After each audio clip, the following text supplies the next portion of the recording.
News Media, your Tuesday night power hour. Live every Tuesday at 8:15 p.m. on Facebook, YouTube, and GVV TV channel 115. Join your host, Garfield Oliver, as he dives deep into the latest inclusion developments, regional affairs, and global issues that matter to you. From politics to the economy, community stories to international headlines. We cover it all with real talk and real insights. Stay informed, get the facts, deep out of the conversation. Don't miss out. Set your reminders, share with your friends, and tune in. Caribbean American News Media. The news you report.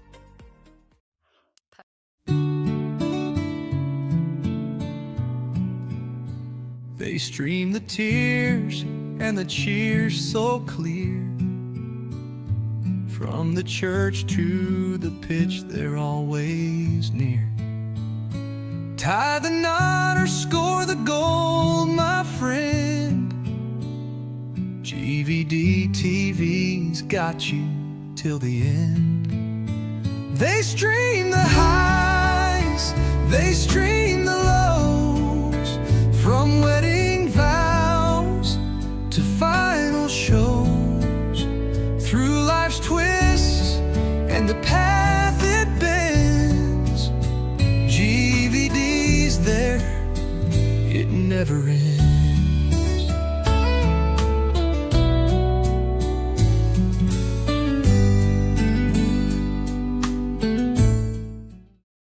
Welcome to the Caribbean American News Media Show, your premier destination for in-depth coverage, engaging discussions, and entertaining segments showcasing the rich tapestry of Caribbean American culture. Join us as we explore a wide range of topics, from current events and community spotlights to arts, music, cuisine, and more. Our show features exclusive interviews with influencers, artists, community leaders, and everyday heroes who are making a difference in the Caribbean American community. Stay informed and inspired with our thought-provoking segments that highlight the diversity, resilience, and creativity within our community. Tune into the Caribbean American News Media Show for a captivating blend of news, entertainment, and storytelling that celebrates the Caribbean American experience. Get ready to discover new perspectives, celebrate successes, and connect with the heartbeat of the Caribbean American community. Don't miss a moment of the action.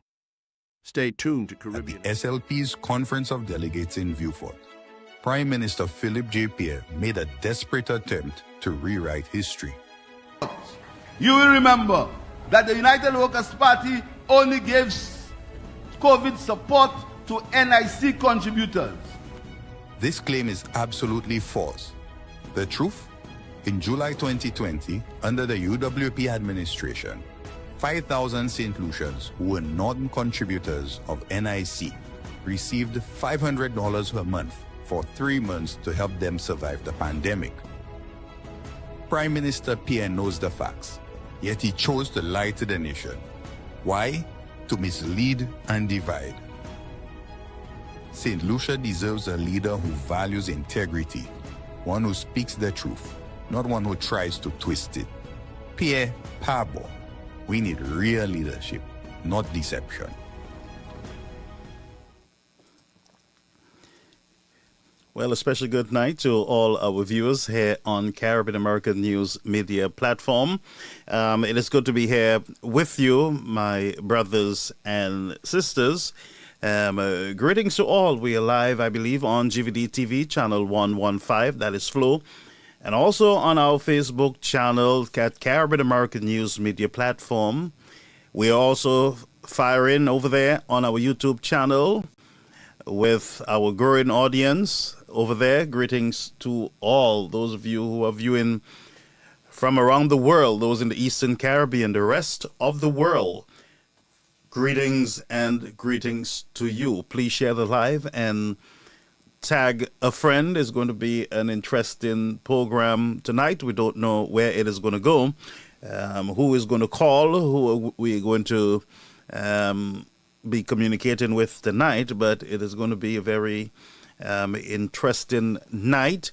And so I invite you to share the live and tag a friend, folks. Share the live and tag a friend. Good to have you all on the platform. To my brother over there in Dennery South, Brother Soto, greetings to you, to our brothers and sisters in all the different communities around St. Lucia and around the Caribbean, around Guyana, Trinidad and Tobago, Grenada, Dominica, to all our Dominican friends, Ak Passe, welcome to this live stream. I am your humble host tonight. That is Garfield Oliver. I will be the one taking you through our in a new segment where we look at the latest developments in the news and we present it to you in our own language, in our own way, folks. So we break everything down. Okay, so it's not as yet. All right, so very soon GVD will be up. Just bear with us. The signal was already sent out, so it should be hitting this server in the next few seconds.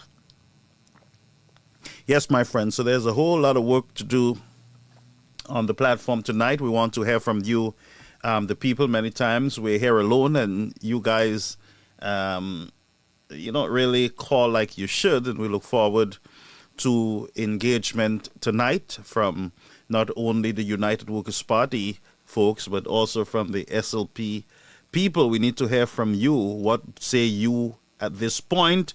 We want to hear your voice. You have been very vocal for the past few years, I would say, concerning some of the developments that we've been highlighting here on the platform, and many other platforms have been highlighting some of these issues that are happening in your country, or in the region rather. And here we are today. And it's very painful for me to say I told you so, or we told you so. But we're going to go back a little, and then we're going to come forward with these latest developments in the United States from the State Department. Yes, we do have some breaking news developments over there from the State Department, and I must inform you that I have signed up for correspondence from the State Department, from their press briefing, so I do get stuff in my inbox from the State Department of the United States. I try to push my nose into every hole that I can get into in order to get information and to be informed. Most of the times when we say certain things, people mock and they criticize and they curse our mother and our parents and threaten to kill us. But the reality is, friends, we are living in a very real world, a serious world, where there are a lot of things that are happening and we need to pay attention to them, or you, the people, will be caught off guard. You know, you, the people, will be caught off guard, and that's not what you want. I can guarantee you that. What is about to go down in our world will impact us for a very long time. But before we go over there to that whole visa restriction by the United States government, we're going to look at something that I'm concerned about. And let me just rant a little, folks, about policing in the Caribbean. We have a lot of good police officers in most of the countries, whether it's Grenada, Guyana, Dominica, Barbados. A lot of good officers. But the reality is there are a whole lot of bad, indisciplined police officers that exist in our nations. And I would say, folks, that we should not be afraid to call out law enforcement when they become themselves criminals. We should in no way remain silent when we see human abuse when we see the abuse and the misuse of power. And I understand being in a uniform, having a gun, people watching you, you have a police vehicle, you get all excited. And you want to pretend that you are TJ Hooker, or you're one of those great Miami Vice cop, and you want to show off, especially if you see some young girls around the place. You try to show off yourself on the normal citizens. And while I'm saying this, friends, there are indiscipline in our society. People do not listen to law enforcement. People don't like laws. They don't like authority. And we have politicians, of course, preaching this type of rhetoric. We saw it during COVID, where the wardens, an attack was launched on the wardens by the SLP. And they were labeled as doing bad things in the society, and they were abusing people, and they were running in churches. That's what the Prime Minister and his gang said. But I would want you to listen at some point to one of the gang members and their approach, now that they're in government, with the abuse of power that we saw from police officers. Now, I must disclose that I have a brother who is a member of the Royal St. Lucia Police Force, of course. I love my brother, and I believe that he's a good cop, and I will continue to advise him to remain good, to practice good policing, community policing, respecting the citizens. And even though they might break the law, they might be doing something that might not be the right thing to do, their first approach is not to manhandle people. You try to de-escalate. You try to speak people out of things. Your number one agenda is not to just arrest people. And that's why the system is overburdened, because you guys believe that your job is only to arrest people. There are times somebody will violate the law, and all you need to do is to have a conversation with them. A warning, don't do that. Don't do that. It's not the right thing to do. And, you guide people. You educate people as to the laws that they're breaking. And some people don't know that they're breaking laws. They're ignorant to the law. And even though you will say, well, not knowing the law don't mean anything. Yes, it means a lot. If somebody don't know, they really don't know. And I don't know who came up with the idea that, ignorance of the law is no excuse to break the law. Well, how do I know that I'm breaking a law? And I don't know who brought up that talking point, but that talking point sounds crooked and stupid to me. So therefore, education comes in. When you see somebody as a police officer violating a law, then your approach would be to educate them. If it is not life and death, damage to property, you educate. You give them the section of the law. You say to them, look, Section 1, Paragraph A of the law says that you should not do this, and therefore I am giving you a warning today. Don't do it again. It's a violation of the laws of St. Lucia. That's what you do. You inform, you educate. And so your first attempt would not be to manhandle. You're not in the bush, and you're not living in the year 1952 in the Wild Wild West. This is a civilized society, and I will show you what I'm talking about, and then we will go over to our latest development in the CIP world.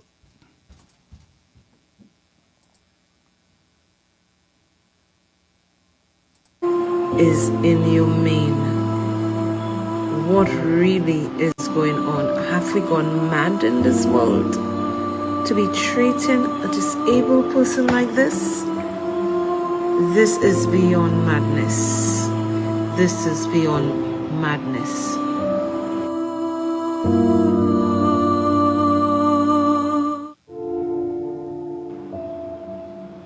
Oh my God. What is going on here? It appears that this guy is disabled. To manhandle him like this is inhumane. What really is going on? Have we gone mad in this world? To be treating a disabled person like this? This is beyond madness. This is beyond madness. Now, I will tell you, there are no justified reason for what we saw moments ago. There is no way in the world that anyone can justify such behavior from law enforcement. First of all, the guy's not resisting. He might have done something, but very clear in the photograph, the guy's not a threat to these two police officers, of course. Not a threat at all. In my case, I try to let him walk on its own, get to the vehicle. If he got to be arrested, he's under arrest. Put the handcuffs on and you walk him to the vehicle. But for a guy who is not resisting, a guy who fell, he can hardly walk, fell on the ground, you pick him up by his crutch. You don't care if you grab his balls and you inflict pain or you cause long-term damage to this man's private part. You grab him by the crutch. You threw him in the vehicle. That was not enough.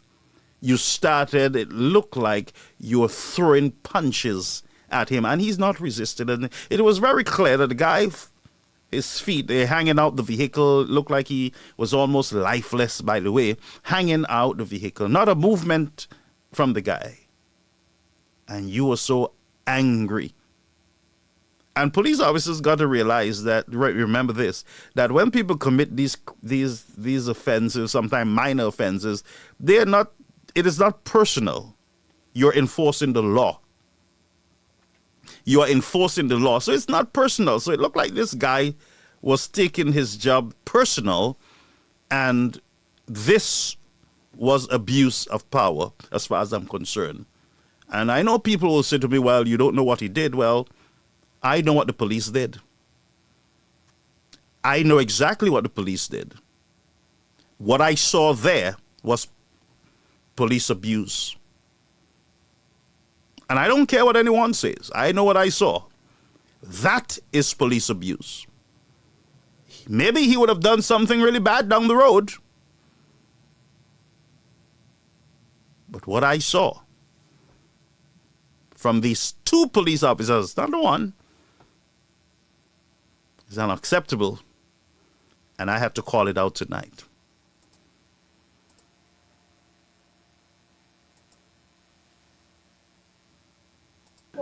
First and foremost, is a human being, and we've always encouraged our police officers to act in a way that is professional, especially you operating in the public eye and you're dealing with individuals. We encourage them to act professional. I am not sure, as you would have said, I have not been fully briefed on the matter as to what are the circumstances surrounding. However, regardless of the circumstances, a police officer has a responsibility to conduct himself in a way that is professional. And when he or she doesn't, then there are ways and means that we deal with the situations. There is a disciplinary committee. The commissioner is in charge, and I spoke to commissioner this morning before coming here. He too has not been fully briefed, but he has been made aware of the situation. He has not been fully briefed, and I don't want to preempt what is going to happen next. What I can tell you is what I saw was unacceptable. Well, what I saw was unacceptable. And let's see what happens there. Folks, share the live, tag a friend. We are live on the air. We're going to get in. So let's get into the meat of the matter. Now, most of you would have heard the opposition leader, Mr. Alan Chastney. You would have heard Mr. Martinez, Mr. Reedrock, myself. You would have heard Lisa on DBS, Timothy Polio. You would have heard a number of individuals sounding the alarm concerning our CIP program. And I know a lot of you don't care about CIP. You say, well, we're hungry, we don't care about CIP. Well, just hold your horse. And I'll tell you why you should be concerned about the CIP program. I'll take you through this slowly. Because some of you deliberately, and I got to put pressure on some of you, because some of you, and I'm not saying you're not smart.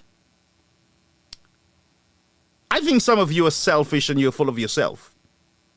You are so much full of yourself that you are willing to destroy yourself for yourself. Well, I don't know how that makes sense, but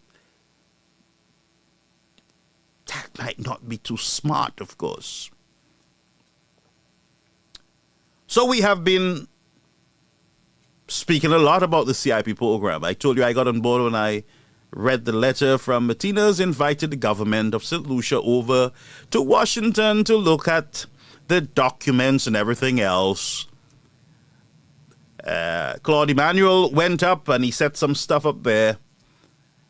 And then the government went on a campaign. They paid monies, I believe, to go on a cleanup campaign. Yeah, they're the best strategists. Yeah, we mop the floor with them. Who does Martinez think he is, Mr. Martinez? Yeah, he went to jail. He's a fraudster. Chastney don't like St. Lucia. He's not one of us. And he wants to destroy St. Lucia. Poor Mr. Chastney.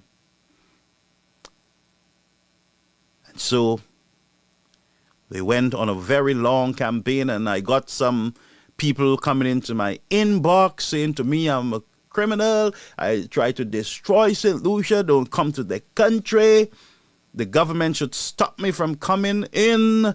Well, of course, I'm a citizen, yeah, so they should pull a trump on me and stop me from coming into the country because I'm trying to destroy the country. And even individuals, I heard, individuals who don't even understand the discussion, the whole CIP disaster. The CIP disaster. Many of them did not understand the thing, and so they put in their mouth talking and just making a mockery, a pappy show of themselves. But the evidence was always there that something was wrong with the CIP program. Something was wrong. I remember I posted a note of a gentleman who got arrested. He is an agent. And I believe he is still an agent registered on the CIP. That in itself will explode at some point too. And I remember somebody called me, one of the famous guy there on the media called me and he said, boy, the man will sue you. You know, the man is not arrested, Gassa. The man just put out a video. He's not arrested. He's in a flower garden. He's not arrested. But I didn't tell that person I had the information sitting with me. I didn't say that. I said, okay, tell him to call me. I didn't receive any call, by the way. And I said, no, the man is not arrested, the man was on bond. Arrested and released. And then we saw either Grenada or one of those countries cutting ties with him and outlined a number of issues with their company, while St. Lucia still has him listed on their CIP program. And so I was threatened and, everything. But what I did, I kept referring to my sources, saying to them, look, I need some more stuff. I need some more evidence. I need blah, blah, blah, blah, blah. I'm being pressured down here. I'm being pressured down here. Oh, send the cavalry. And as I look at the information, friends, I knew I was in the right place, because I'm not here to lie to anyone or to willfully deceive anyone. That's not my job. First of all, I'm a Christian, and that counts for a lot. It helps to manage and to keep me in check as a human being on this platform. So I'm very wary. I'm very careful with misinformation. When it's brought to my attention, I clean it up quickly. So let's go on quickly to the whole, and I'm going to call some people's name at some point. I'll expose some of these, I would call, destroyers of the country. Because you can only be a destroyer of the country based on those things that you were doing. So none of them were saying, well, let's look at the information. Let us try to figure this out. They found name for all. Well, I got names that I started embracing some of the names. Sounds really nice. Pastor Quem and all the beautiful names that was associated with me. Yes. One even said, well, he stole money from Brinks. He was part of the Brinks robberies, and he stole a lot of money. Of course, it is what it is. He's a bad guy. He's supposed to be a Christian, and he's in politics. And they threw everything at us except the information, the truth, of course. But the truth is a hard thing. You can't do much with truth, You can fight it, you can jump up, you can jump low. Truth still stands stubbornly before your face. And so the whole CIP stuff went on. The RICO lawsuit, Mr. Martinez said, okay, guys, I'm dropping the lawsuit because the fellas pull a technicality thing on me, and it's going to cost me a lot of money. And so and Mr. Martinez pulled that RICO. They jump, yes, we were right, we won. They never went to court. They didn't win anything. The country was still threatened with a CIP storm. The country was still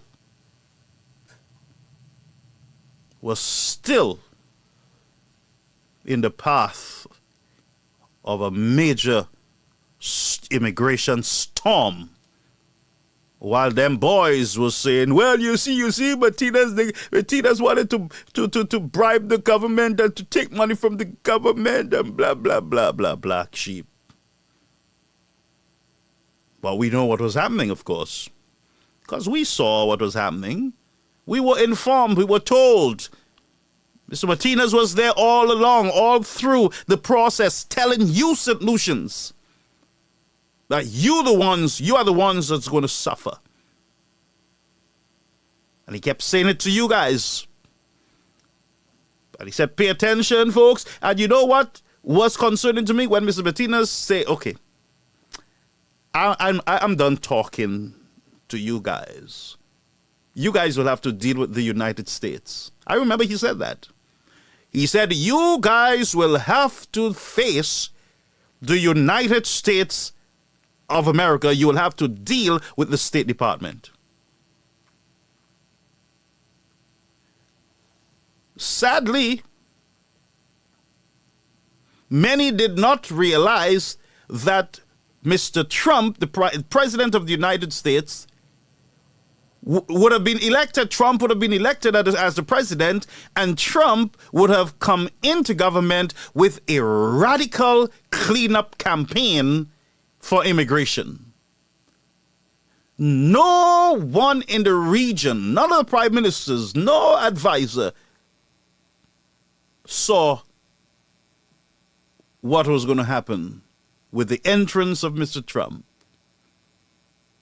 And Mr. Martinez saying, I have handed over all the evidence to the United States officials. They laughed at him. they laughed at him.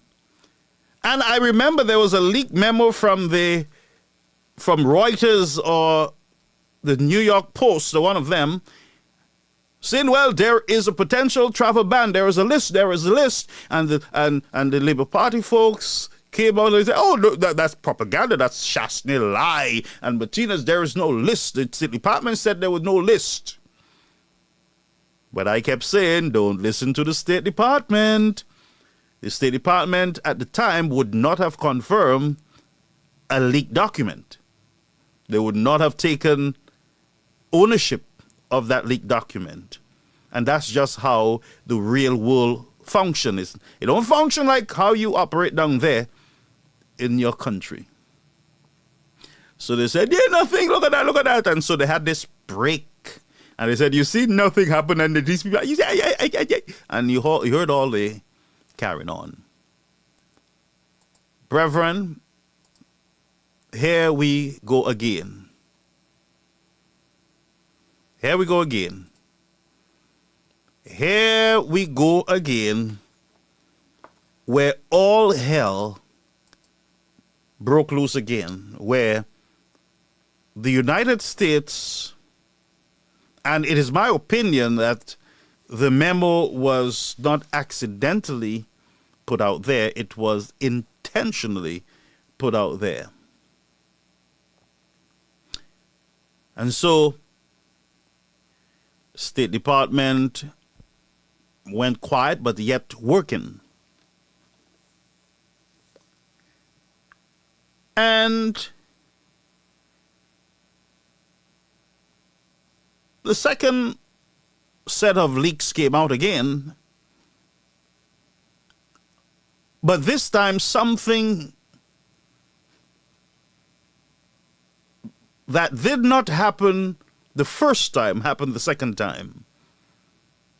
The State Department could not have denied ownership of this process. They could not. Could not. And so with all the mounting pressure, and by the way, with this second set of leaks, Caribbean countries took their time, they called each other, and they said, just say you all did receive anything.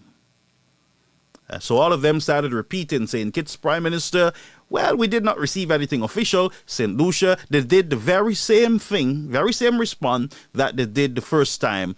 It looked like a coordinated response from these countries. All of them said the very same thing. We have not received any official communication about the memo. So in other words, they're saying to you, well, that's just a leak. Like, we don't know that might not be true, and hoping that the State Department would come out with their diplomatic self and say, yeah, we don't believe that. We're not doing that. We have no list, but something shocking happened today. And I'm going to show you directly from, bear with me, I'm going to take you directly. Let me just get the right time card on the report.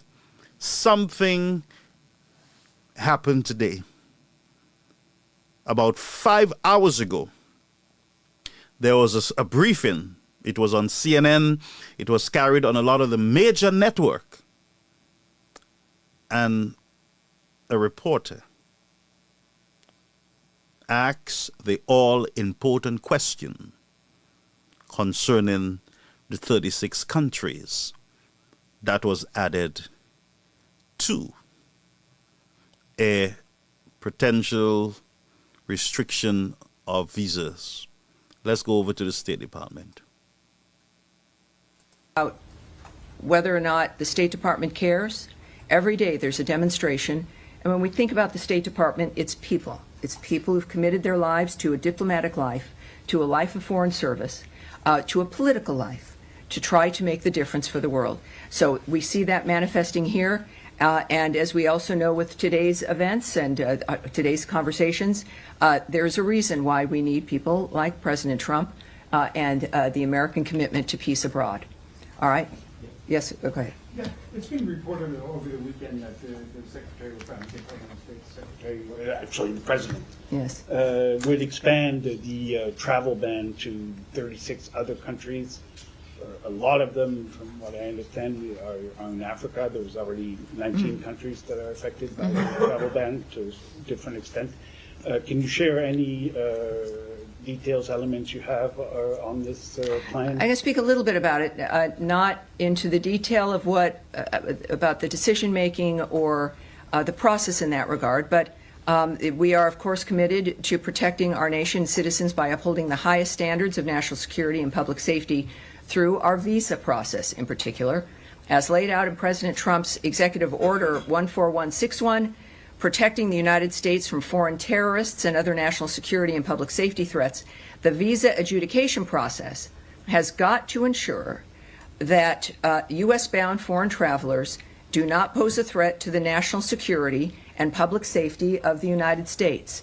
That is, I think, a very low bar, and is a bar that every nation should be able to adopt. To protect the national security and national interests of the United States and its people, the Department of State and other U.S. government agencies assess other countries' security capabilities, information sharing, and identity management practices, exploitation of the U.S. visa system, such as overstay rates, and failure to facilitate the repatriation of their removable nationals. So, noting where a country, perhaps as you did, is located, the geoposition, the actual location of a country, is not a factor, or what continent that country is on. These are about very specific aspects about whether or not the United States feels it can trust the information we rely on those countries for to determine whether or not they'll get a visa. We don't, we rely on the vetting and the presentation of information from other nations in order to say, yes, you can, or you can't come. In this particular instance, I think that it's clear as we're looking at providing a period of time, countries being told if they don't get to that point where we can trust them, then they've got to change the system, update it, do whatever they need to do to convince us that we can trust the process and the information they have. So that is the goal of this. The Secretary will have the discretion to determine whether or not someone is on that list, as we then also continuously vet the nature of what's happening within these conversations. And the goal is so that we can all move forward, so that people can come to the country. And that's our goal. All right. Yes, sir. Yeah, but I don't know why you're so far in the back, Michelle, but I'm sorry. With NPR, yes. Yes. Just following up on that, there was a deadline given for these 36 countries tomorrow to come up with their action plan. I wonder if you've heard back. No, that's incorrect. I can just tell you that that's not correct. The fact is that they will have a considerable amount of time to rectify whatever the situation is that the State Department is determined is affecting the nature of our trust in how we issue a visa. All right? Yes, and we'll take... Yes, sir, with the beard there. All right, so there's a lot for us to unpack. I will call a professional later on so that we can have a conversation. I would like to hear from some of you, of course, your thoughts on this matter. So one, we know the whole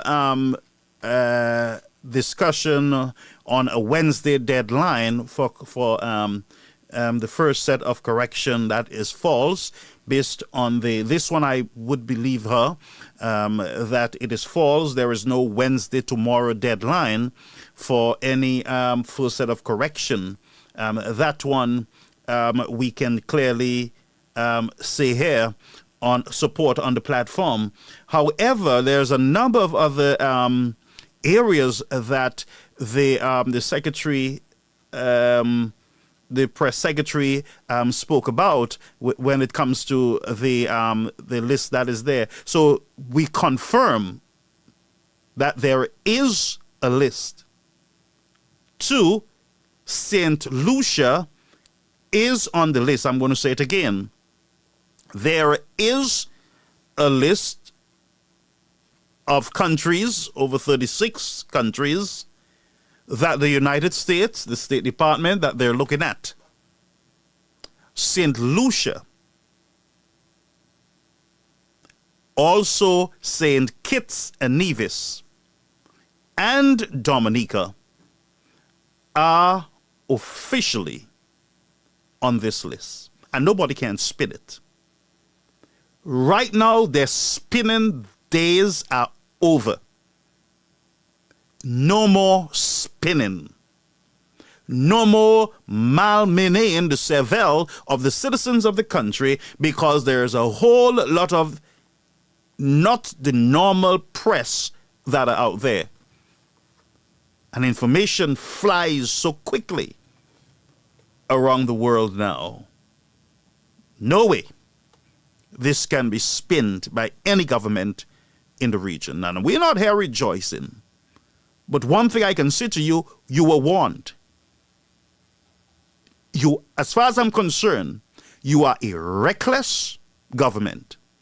You are reckless, you are petty, and you have jeopardized, you have placed the citizens of your country in a very bad situation. All you had to do was to inform your citizens. Inform them, speak to them, let them know exactly what you're doing, what is happening. Get the CIP reports out. Be transparent, be clear in what you're doing. You went around mocking, acting like little children, like little children, giving mapwe there and mapwe with your bigotry and your racism, and you double down on the nastiness instead of working, instead of dealing with some of these concerns, some of these concerns that was highlighted to you. This you know long time ago. You knew about this last year. You knew that your names didn't have to be on no watch list. Basically, the secretary is saying we don't trust these countries. We don't trust the information that they're giving us. They're telling us they're doing due diligence, but that's not what that's not the information that we have. This is what the State Department is saying in other words. How can you spin this? And by the way, if you have a brain, use that brain. Tie tutse cobweb di the brain no. Anu discuss, anu parler, anu cause. I want to hear from you, friends. Let us talk. Let us be real. Let us be open. This government has been careless and reckless, and that's just the truth. And there are many other Caribbean islands who have been reckless when it comes to CIP program and the security of these programs. And so they took a lot of stuff for granted. And right now they're hiding, whispering, we don't know nothing. We have not been told nothing. You have embassies in the United States, all around the United States. You're paying taxpayers' money and you still don't know. None of these diplomats in Washington have any connection in Washington. You're telling me that documents concerning CIP was handed over to the United States government, and you as an embassy, you are not aware? Who is the representative in Washington for St. Lucia? That's the question. What are they doing there? What are they doing in New York? What are they being paid for? That a government have no information and cannot say to people of St. Lucia that our officials on the ground in Washington have received, or they are investigating, they are speaking to people, and here is the information. They can't do that. They cannot do that. So here is some of the concerns. Overstay. Individuals who get visas, they go to the United States and they overstay. The United States government know exactly who you are. They have a list. They have a whole list with your names on it. If you have overstayed, now I'm not putting pressure on you, folks. I don't think you're a criminal. I don't think that you're a bad person, right? That's just me. But what I'm saying is that Your names, the reality is your names are on a list. It has always been so. What is happening now is that the United States State Department, they are pulling forward the list and they are looking at the countries that have the most overstay, and that is not Barbados. It is not Barbados, and that's just the truth. And so they're saying, well, you have a lot of people coming here to our country overstaying. Some of them provide wrong information, false information, in order to get their visas. We have a lot of information on some crooked letters and all sorts of stuff that you guys do in your country. And I have a big bombshell to drop, on some of you government ministers. Yeah? Because you guys submitted to the United States Embassy that Mr. Buddy, Richard Frederick, visa should be removed because of a whole set of sins that you told the U.S. Embassy. So don't come and act like your hands are clean and chastise the one who joined with criminals. You guys, if what you're saying now that Mr. Frederick is clean and you all were wrong, if that's what you're saying now, then you guys are responsible too. You're responsible too, because if you went and you lied on Mr. Frederick to the United States Embassy, you lied on the man, you made up stories on him, then you have a problem too. And because you don't come out and clean it up, put out a statement to the people, say we were wrong, we thought this was it, Mr. Frederick never did this, or he was not involved in anything, and so you close that case. But you never closed nothing, of course. You never closed nothing. And so we are here. Now, social media platforms. I would say to you, if you are not legally documented in the United States, stop insulting people on social media. If you have a social media platform and you have been doing a whole set of nastiness on those social media platforms and you are not straight, you got to watch your back. Because what they're doing now, even journalists who have criticized the United States, they are coming at you. They're coming at you. They're coming at you. And all you guys had a whole 4 years of racism and bigotry. The white man, and we don't want this, and went on and on and on. Let's take a call. Let's take a call. Let's take a call, folks. Let's make an international call. Let me just disable something here. And we're going to make an international call. Let's make this call. Share the live and tag a friend. Yes, sir, Mr. Batidas. Oliver here, Caribbean American News Media Platform. You're live on the air. Hi, how are you?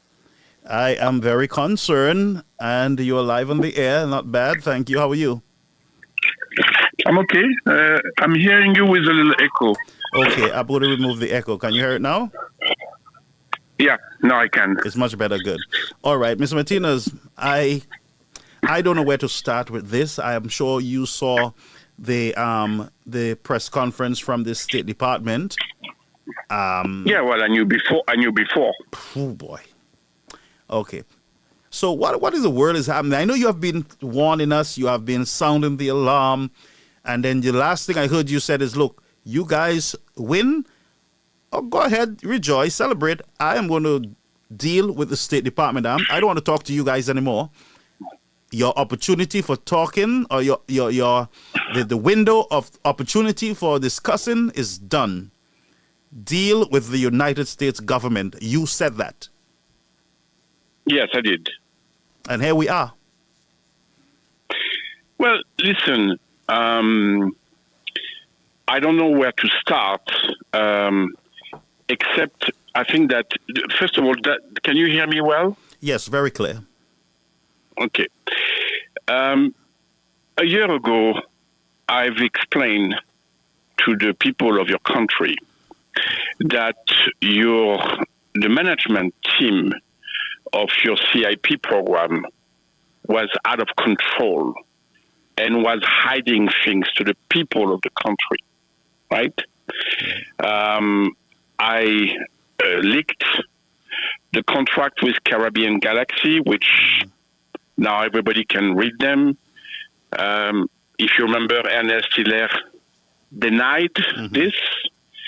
And then I leaked the contract showing that he has given Caribbean Galaxy the contract to sell 50,000 passports. Yep. Okay. Now, I told them to come to the U.S. because we have their bank accounts.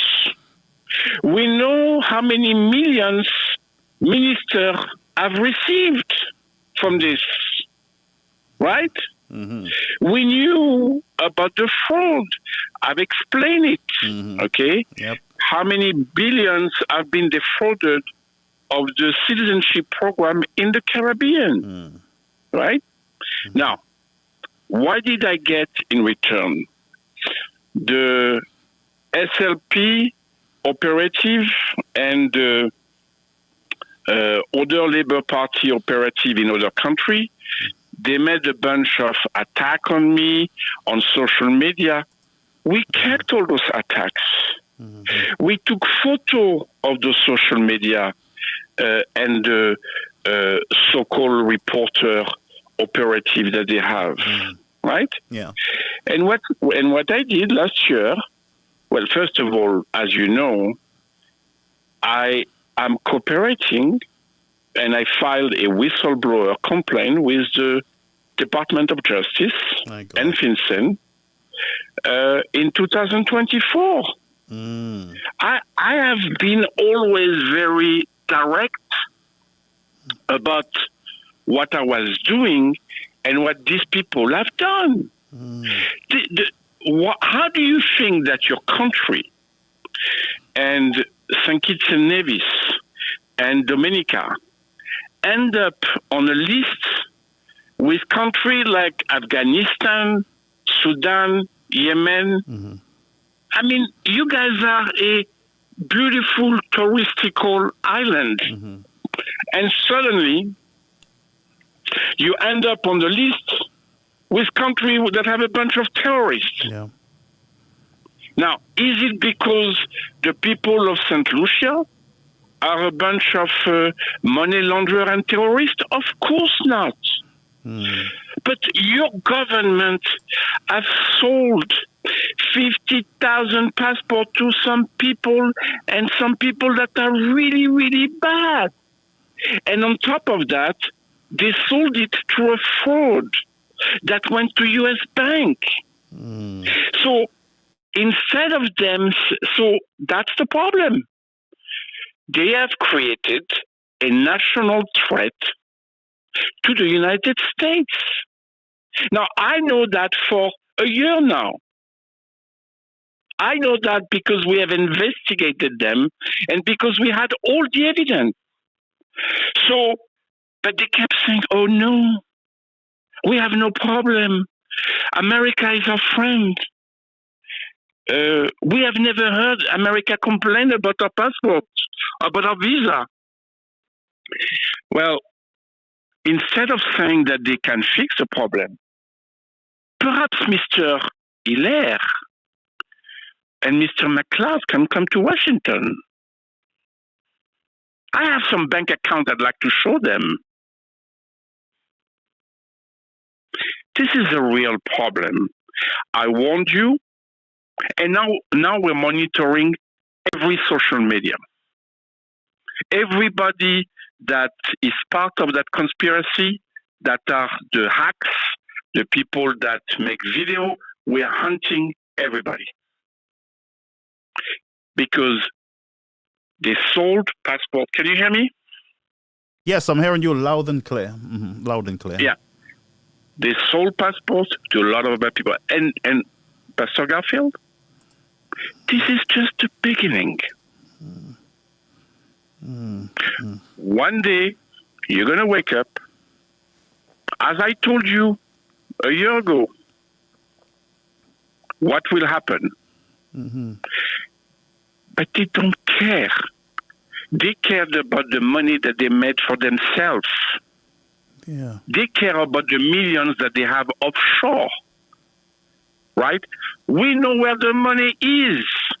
That's why they don't want to come. Right? So one day you're gonna wake up and you're gonna have another CNN wave of international news, and they're gonna be worse and worse and worse. So it's very unfortunate that the local people of St. Lucia, the good people, could end up paying the price of not being able to travel to the United States because of those bandits. Yep. Right? Yep. And they can come to Washington, and we can sit down and we can show them their bank accounts and all the evidence of the fraud and all the security breach that they've done in the due diligence. They talk about due diligence. If they had any idea of what we have found, I've said it all along, they will have to run. When everything explodes, they will have to run. So I'm sorry, okay, but those are really bad people. So, Mr. Betty, there's one thing I saw in the report from the State Department. They're basically saying that they do not trust information coming out from these countries that are on the list. Correct.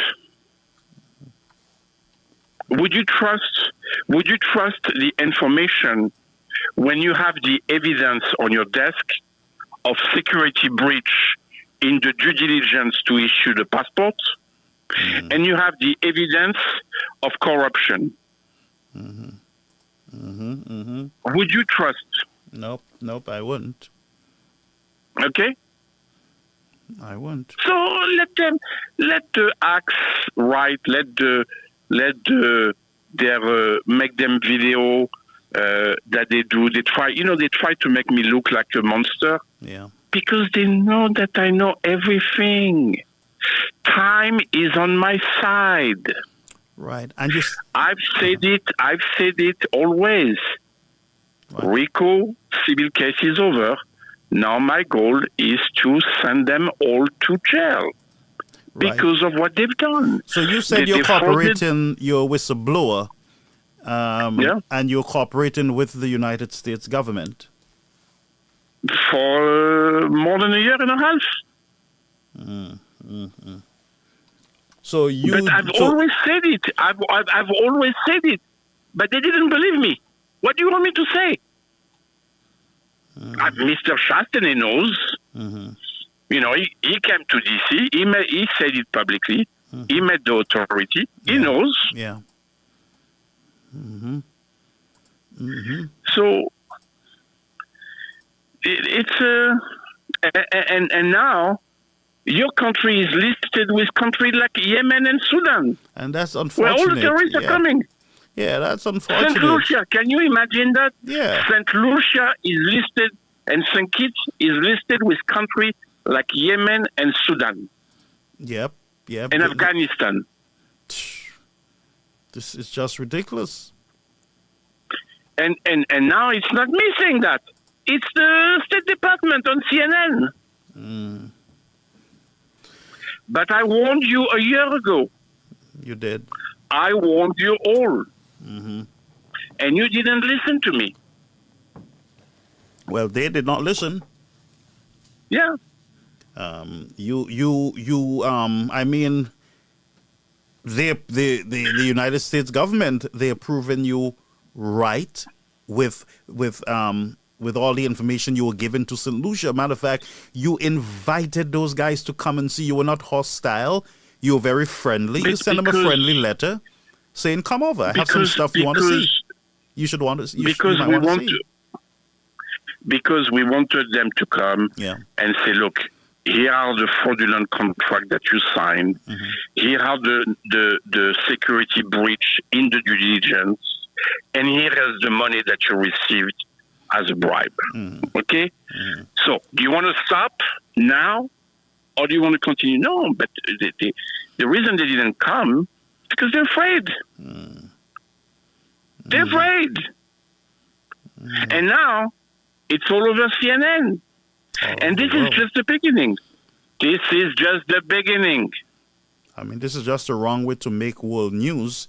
Your name is on a list of countries that a major world power don't trust.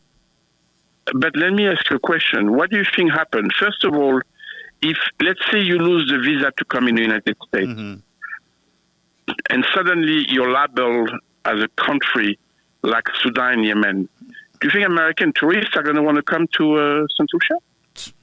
Boy, that's another problem there.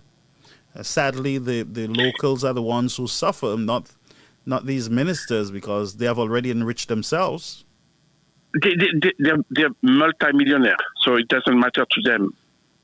Okay, but if they want to, fix the problem, they're going to have to take some really, really, really hard decision. But you said so I don't want to hear that these people attacking President Trump. President Trump is protecting his country, because he doesn't want the to let in the country all the people that you guys sold passport, all those people from the Middle East, from Iraq, from Iran, from Yemen, from China.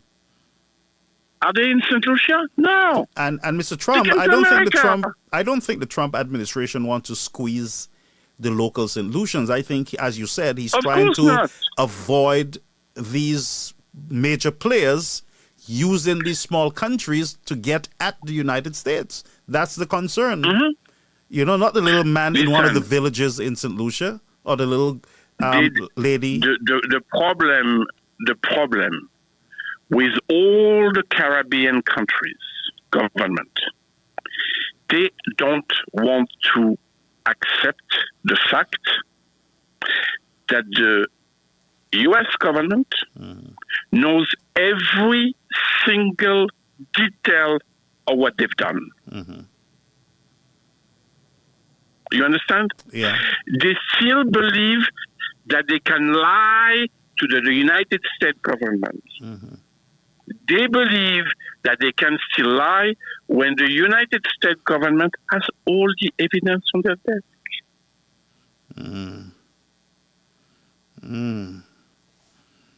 So, but perhaps after all, it's because the Labour Party wants to make an alliance with Venezuela and China, and so perhaps that's their goal, But now they have a problem. Yep. And it's a CNN problem. It's a Fox News problem. Yeah.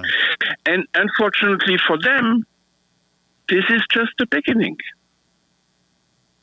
That's all I'm going to say. Wow.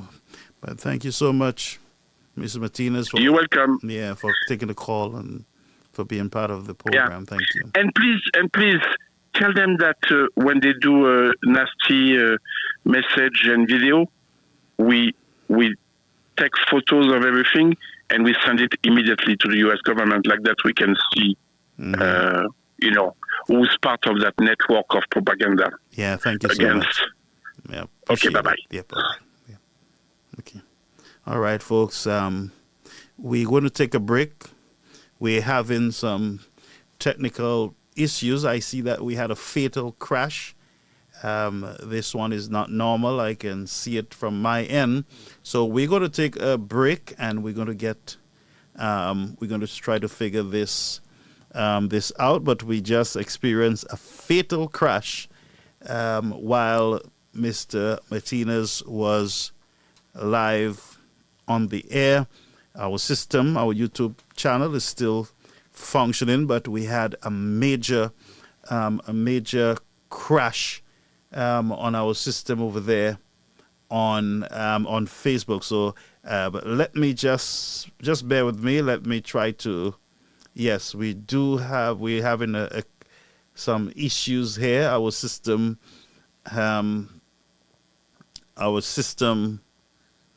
is experiencing some issues.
Our folks over on the YouTube channel, just you keep there, you stay put.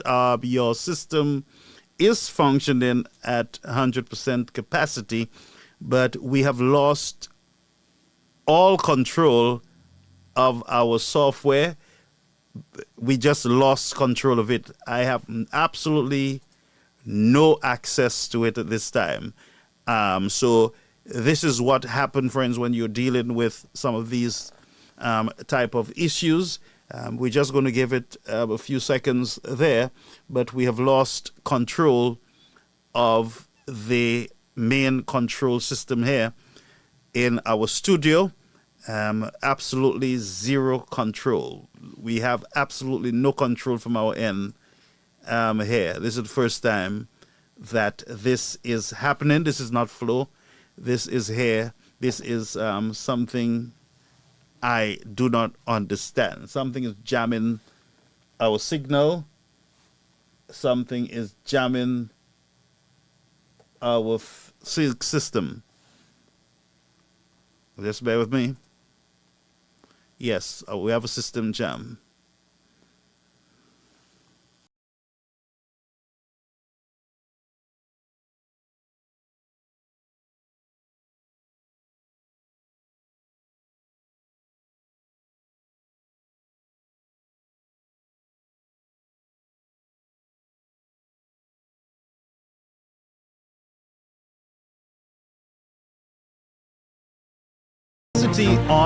Our capacity on YouTube is at, yes, we have good signal over there on our YouTube channel, but we have a major blockage.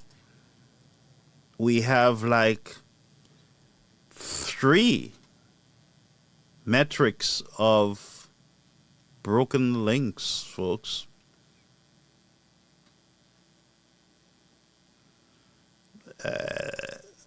Oh yeah, so it is recovering. We're at 6.8. We just dropped from 5.5 Mbp. So just bear with us.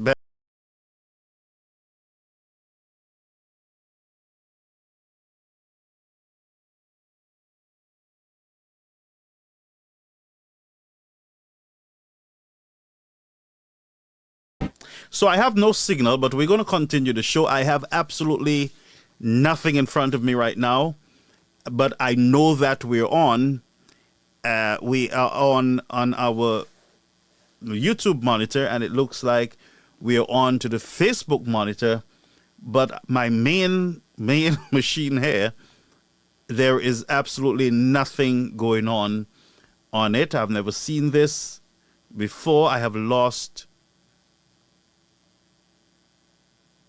total control of my main system. So we're still going to have, let's take your calls. We're going to open the lines. That's all we can do.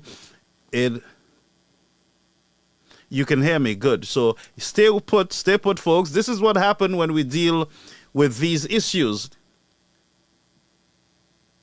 Okay, so GVD is on. Thank you so much for being here with us on the on our GVD channel 115. And our YouTube channel is over 300 viewers. But the Facebook is recovering. Let me figure something out. But we're going to open the lines. We'll take your calls. Okay. Caller, you on the Air Caribbean American News Media platform. What's on your mind? How you doing, Brother Garfield? We have a major crash here in the studio. I've never seen this before. But go ahead. Well, Brother Garfield, the truth will always set us free, Brother Garfield. Yeah. No matter what they try or what they do, thank you for enlightening us with Mr. Martinez. It has been a long journey, and it has been a very sad one to see the state that where our country is, and he did very right. When your country is labeled like countries of like Sudan and Afghanistan, those countries are war-torn countries. And today I made a point in another show, Brother Garfield, and I said, in this report that came out from the U.S. State Department, stating that some of the points, one of the major points that caught my attention away from the CIP situation was anti-America things that it related to anti-American postures or wording, and like you said, the racism thing and whatnot. And particularly Philip J. Pierre going and shake hands and hug Maduro in Venezuela. Yeah. And wow. And watch and listen to this, Brother Garfield. In America, what was the crisis Trump rally on most of his people? Not the Venezuelan gangs, not the guys they let out of the Venezuelan gangs. So if we have a CIP unit and they're rich Venezuelans and in the upper echelon of Maduro's government, we do not know what deals those guys signed with Maduro for asphalt and whatnot. Probably the Americans decided, well, if we're taking out Venezuelans through Mexico and they're coming in now through the Caribbean, let us block Mexico and the Caribbean. So one of those things that really struck me was the anti-American thing. And my another point what I said was, when we have people like Richard Frederick going on his talk show and blasting Alan Shastin, the white man, get those white people out of our country, never outsiders. And Kenny Anthony used to, that was Kenny Anthony starting, but we're talking about modern day. And Ernest Hillary reinforcing it when you talk about the GPH and the United Workers' Party and the slavery thing and what's his name, Philip J. Pierre, the king of disrespecting the white man and those different things. And the Americans are saying, but look, we are the biggest contributors to your economy when it comes to tourism, when it comes to import, export. Everything depends on American barrels, American peanut butter, American everything. Because most of our families live mainly in America than in Canada. Canada is maybe another big one in England. But most of our investments are coming from America. So my thing is right now, my brother, I have been calling for this from the day one. We must stick to the streets, my brother. This is not a game anymore. How long? Okay, CIP came about. We were told we lost billions of dollars missing in China. Nothing happened for that. Yeah. Nothing happened for that. The hospital situation came about. We figuring out Dale Elliott could just touch the ceiling. Nothing came out of that. Yeah. We still the selling of our posts for GPH for 40 years. Nothing came out of that. The selling of our airport with a PPP agreement with the same white men. Nothing came out of that.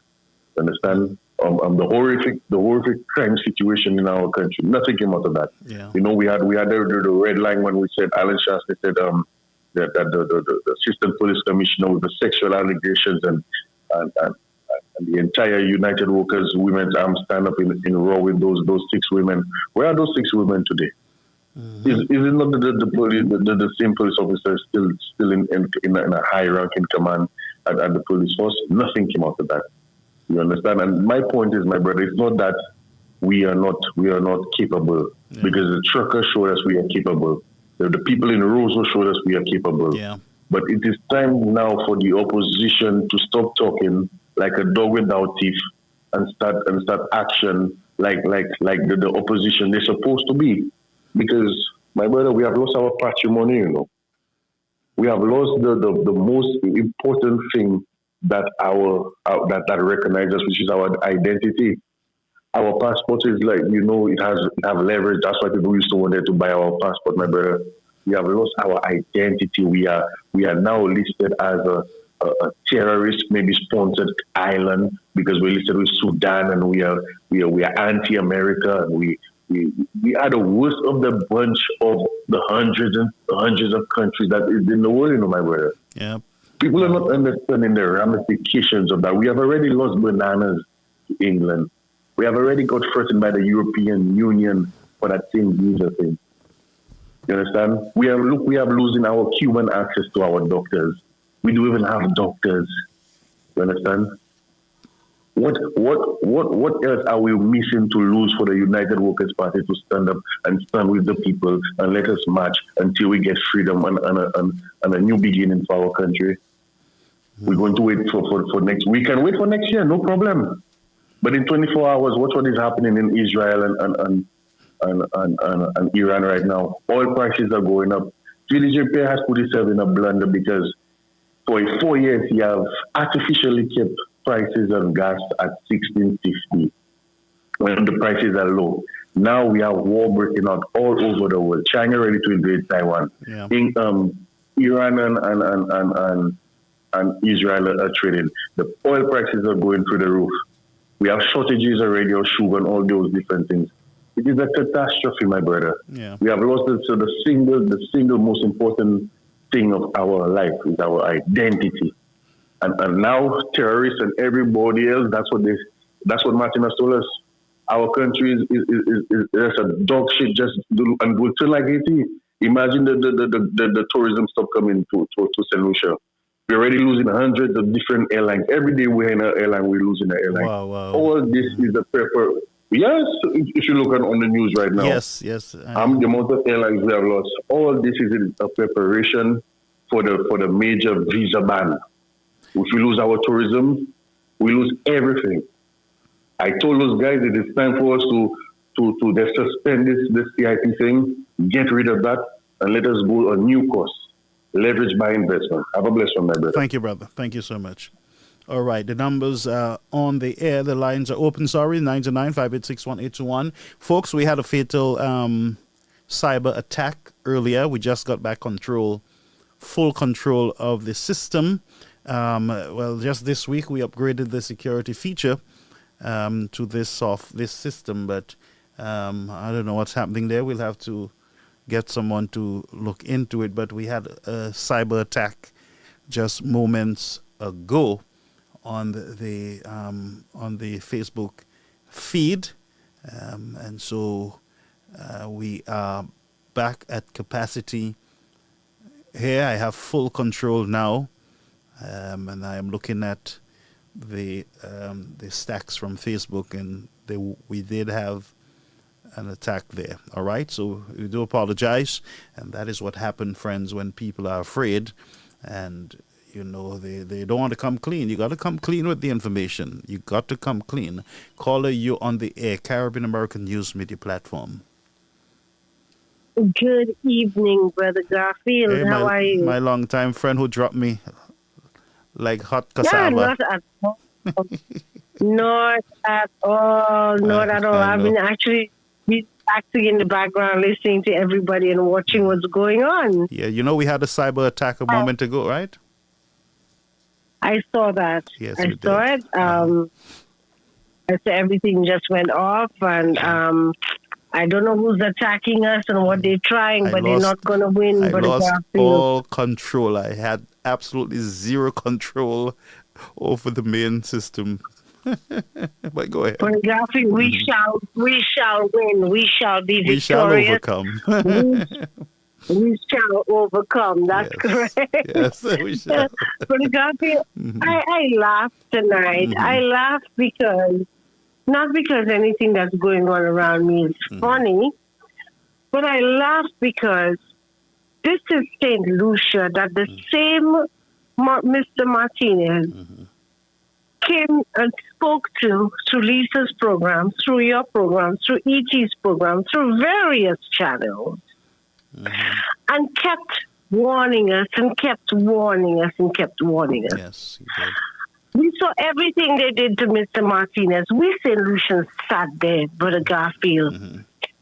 And this young man who just spoke, Brother Garfield, before I continue, I'd like to get his number from you, please. Well, I'll have to get permission from him, of course. Yes, we've got to link the two of us, please, ASAP. Okay. Please. Okay, so I'll reach out to him. So, thank you. So, this is the same Mr. Martinez who told us this was coming to us. This is Alan Chastney and the UWP, well, the party, because I can't say the administration, the party, who came out and spoke to St. Lucia and said, listen, this is what is going to happen to St. Lucia if we don't take necessary action now. And that was then. Philip JPS said he has no idea Alan was wicked and that Alan was against St. Lucians and didn't want St. Lucians to buy their stuff from Shein, order stuff from... Well, Gabriel, that's why I'm laughing, you know. We want St. Lucians to order their stuff from Shein and didn't want this and this. Really, really, Philip JPS. Today, this is happening. This was threatened a few months ago. Brother Garfield, I remember you mentioned it just a couple of months ago. You mentioned it. Philip JPS said there was no notice, official notice from the U.S. government. He went to a meeting, Philip JPS back saying there's no official, no letter in writing again, Brother Garfield. Is that what Philip JPS, is that all he can say? Is he ever going to take account? Is he ever going to take accountability now? I'm going to use two words. But remember, he just got back from the United States, the State Department, he and some of the regional leaders, and he's coming back to act like nothing is going on. There is no concern about the country and that they have a beautiful relationship. Oh, yes. But that is... Let me go back. Let me go back to 2021. 2021. Accountability and transparency. Accountability and transparency. Transparency and accountability. Everywhere I turned in this last campaign that was in St. Lucia, all I kept hearing from Philip JPS, his deputy Ernest Hill, Richard Frederick, Sean, every single one of them, Emma, everything we heard from this so-called general and his comrades was accountability and transparency. I asked tonight, and I asked this directly to the Prime Minister of St. Lucia, Philip Joseph Pierre. Where is the accountability and where is the transparency? And I ask again of this government of St. Lucia, where is the accountability and where is the transparency on everything that you have done in St. Lucia so far to bring us down to the dumps, to the pit? Where is it? We are demanding. And Brother Garfield, this is not even a joker. We are demanding accountability and transparency, just as he preached when he was in the campaign mode before the last general election in 2021. We're demanding that same accountability and transparency from Philip J. Pierre and his goons. And I say goons. And I say goons because we in St. Lucia are at a place and we don't know. We do not know where we at. We're not in a good place. We don't even know where we at. We have no idea what's going on with any projects. We have no idea what's going on in St. Lucia, period. There has been no accountability, no transparency from Philip J. Pierre and his government. And we are demanding that he does it. Or else, young man who just spoke prior to me, let us take to the streets. And let us take to the streets immediately. Immediately. Let us stop a few things from happening in St. Lucia. Let us wake up that so-called government and tell them we've had enough and it can be given an extra year to carry on destroying St. Lucia and the lives of St. Lucians. Let us wake and shake up our government. It is time. And it is time for us to change this government and bring the United Workers' Party and Alan Shastney back into governance to continue the work, though it's going to be very difficult to undo a lot of it, all of what the Labour Party has done, all the bad things. However, we saw where we were going under the last administration. We saw St. Lucia going in a direction that had never gone before. We saw a lot of development. We saw jobs created. We got tax breaks. Yes, we did. We saw we were paying less for fuel. Our bills were cheaper. Life was much better under the Alan Shastney and the UWP administration. And once and for all, we need to bring them back for the Garfield. Let me ask you, what is the feeling on the ground? What is going on the ground in St. Lucia right now? What is the feel? What on the ground,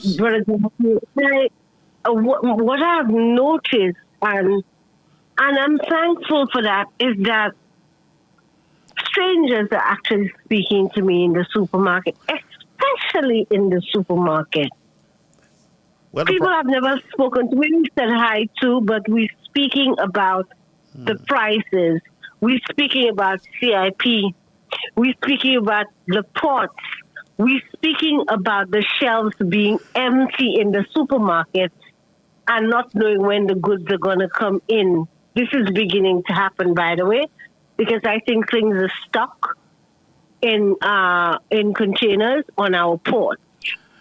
But the Prime Minister announced that he's going to remove the 12% VAT on majority of food items. On zero-rated items, you saying? I think it's zero-rated. Is the Prime Minister... But who is he fooling? How are you moving VAT on zero-rated items? If they're zero-rated, what does that mean? Explain to us. Explain. You got to educate us, because I wish I could get one of them to explain for the people. That means there's no VAT. If an item is zero-rated, that means there's no VAT.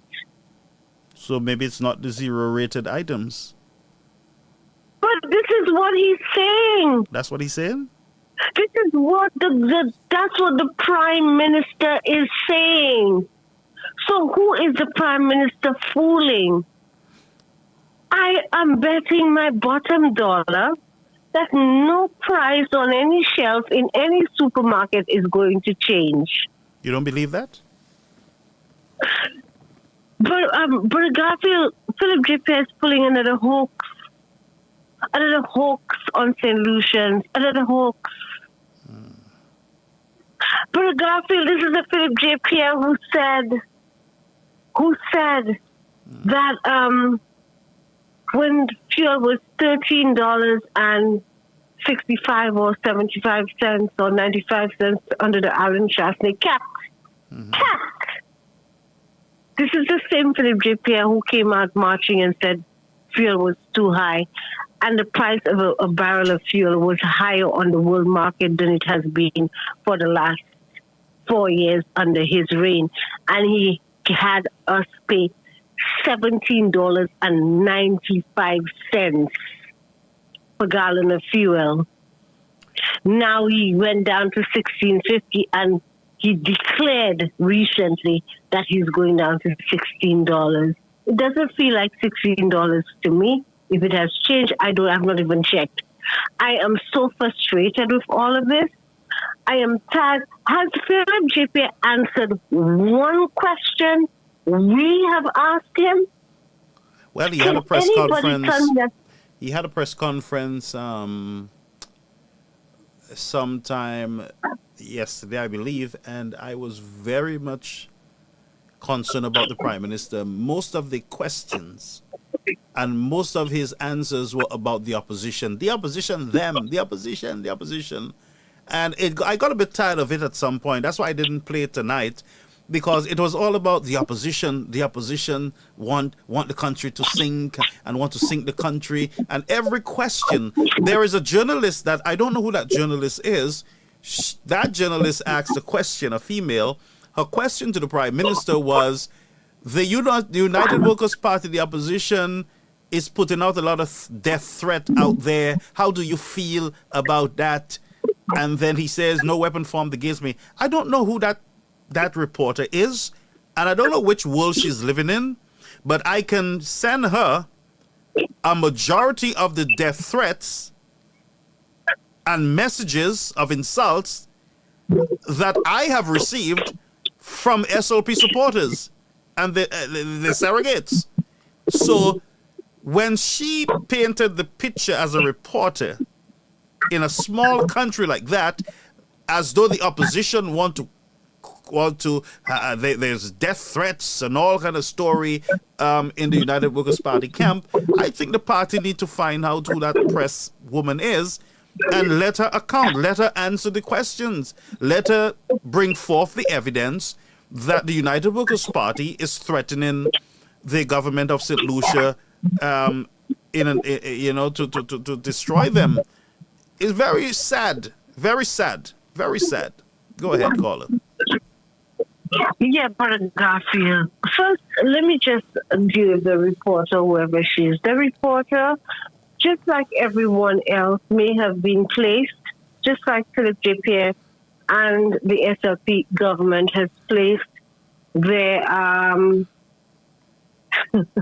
stooges to head every organization in St. Lucia. Every single organization, they have placed one of their pundits there to roll out whatever they choose to do. They want to ensure roll out.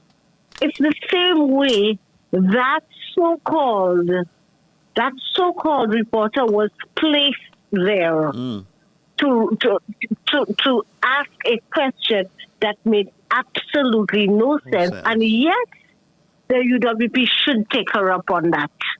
They should. Because the SLP has taken many reporters to task in the past when certain statements were made.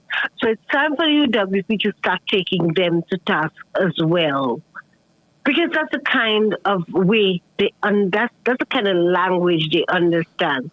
Now, from the time Philip J. Pierre came into office as the Prime Minister of St. Lucia, have we heard Philip J. Pierre answer one question sensibly or to make sense to anyone, for anyone to understand what he is saying? No. You want me to answer that, Brother Garfield? No, go ahead. No, that's please. Correct. No. No. So, if we expect from this same character, an individual called Philip J. Pierre, a response that makes any kind of sense, we are waiting in vain. Our expectations must be is now ruined, and we must know now that the man who is governing St. Lucia cannot answer and cannot account. Let me use the words again. He cannot account for, and he cannot be transparent for all the things that he has done to St. Lucia, all the things that he has implemented, all the things that he has implemented that has gone against the normal St. Lucian, all St. Lucian people, all the things he's implemented that has destroyed this country, that has brought it down. He has not taken responsibility for not one of these things. Yeah, my folks are saying they want to call in, so it looks like they want to engage. Let them call in. That's right. But thank you so much. We miss your voice, though. I've enjoyed listening. I've enjoyed listening to them for the past few months. And Brother Garfield, I'm telling St. Lucians, time to take to the street. Okay. Thank you, Brother Garfield. Thank you so much for the contribution. Folks, the lines are open. We're going to open the lines, 929-586-1821. I am awaiting your calls, all right? Okay, so for those of you who wanted to call in, you can call now. The lines are has been officially open for a while. I want to hear from you folks. 929-586-1821. All right, 929-586-1821.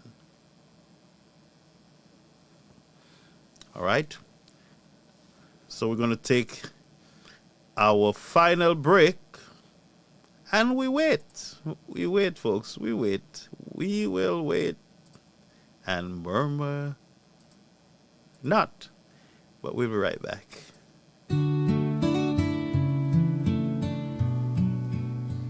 They stream the tears and the cheers so clear. From the church to the pitch, they're always near. Tie the knot or score the goal, my friend.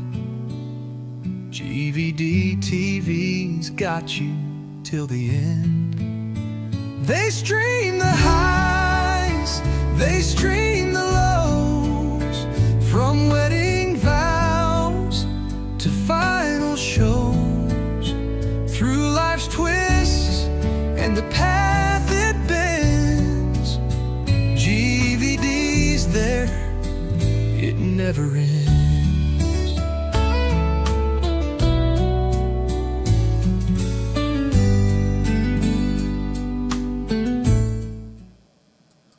All right, and we are back with our final leg of the program. All right, so my friends who wanted to call in, the lines are clear now.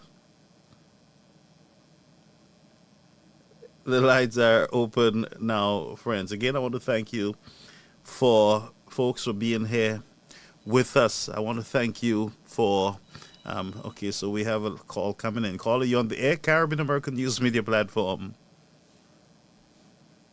Hey, good evening, Pastor Garfield. Yes, sir. How are you? Talk to me. Pastor Garfield, that whole thing with the Bananas Land fiasco, I think the media, the so-called media in St. Lucia is missing a trick. I'm beginning to wonder, why is it that no media house, either in print or broadcast, has found it fitting to pay Marjorie a visit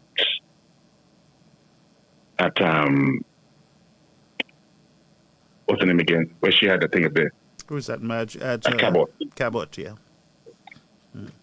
Because you see, the situation that Marjorie was in, and the situation at which the Bannons land people are. Somebody should actually go to Madrid to find out Madrid's opinion as to what is happening to the people at Benin. Yeah.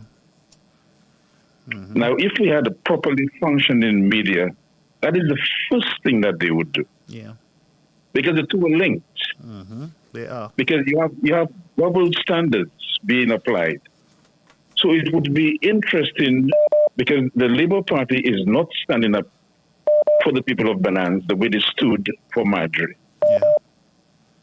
So it would be interesting to see or to hear Madrid's opinion on that whole situation. And I am hoping that somebody will do this. It is not too late. Go up there to Cabot, try and have an interview with Madrid and see what Madrid thinks about that whole situation. Yeah. That's my contribution, Pastor Garfield. Thank you so much. Thank you so much. Call you on the air, Caribbean. All right, so we just drop a call there. Yes, let's take this call that's coming in. Call you on the air, Caribbean American News Media platform. Garfield. Hey, young man, go ahead. You're on the air.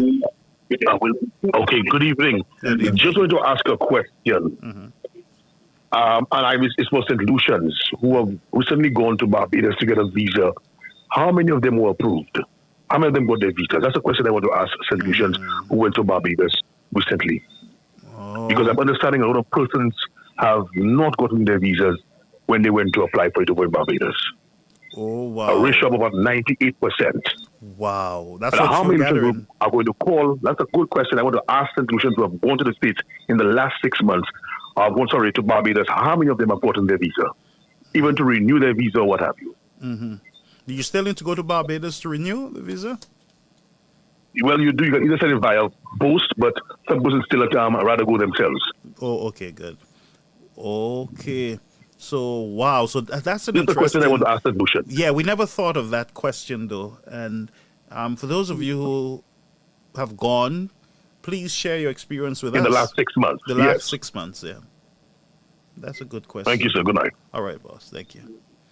Yeah, that is something I never thought of, that question. How many of you, the people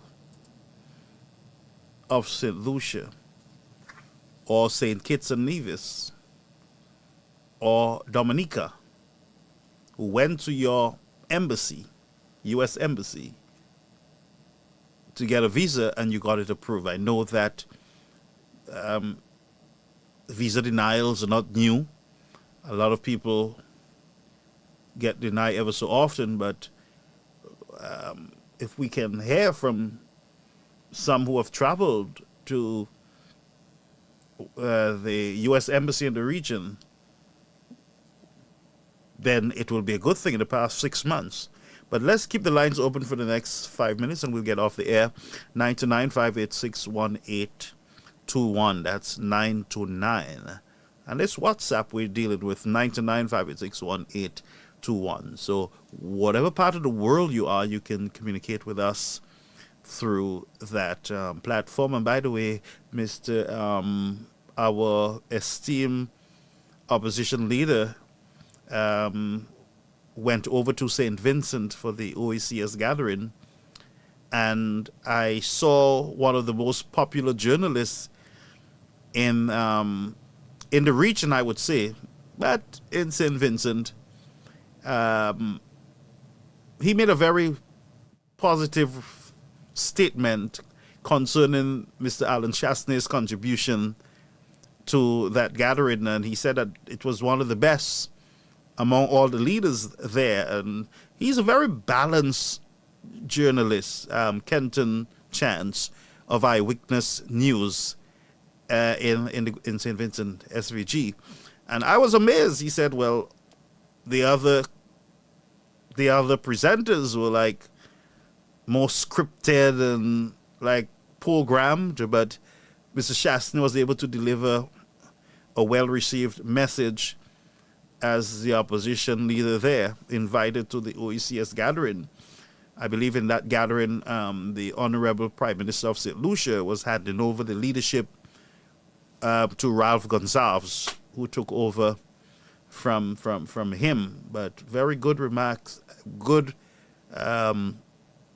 ratings from experienced journalist Kenton Chance of the Eyewitness News, and I would try to find that statement so I can put it up so you, the people, can read for yourself. Well, that's if you like to read, but I encourage you to read. All right.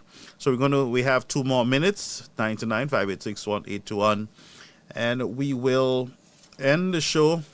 But I want you to watch this space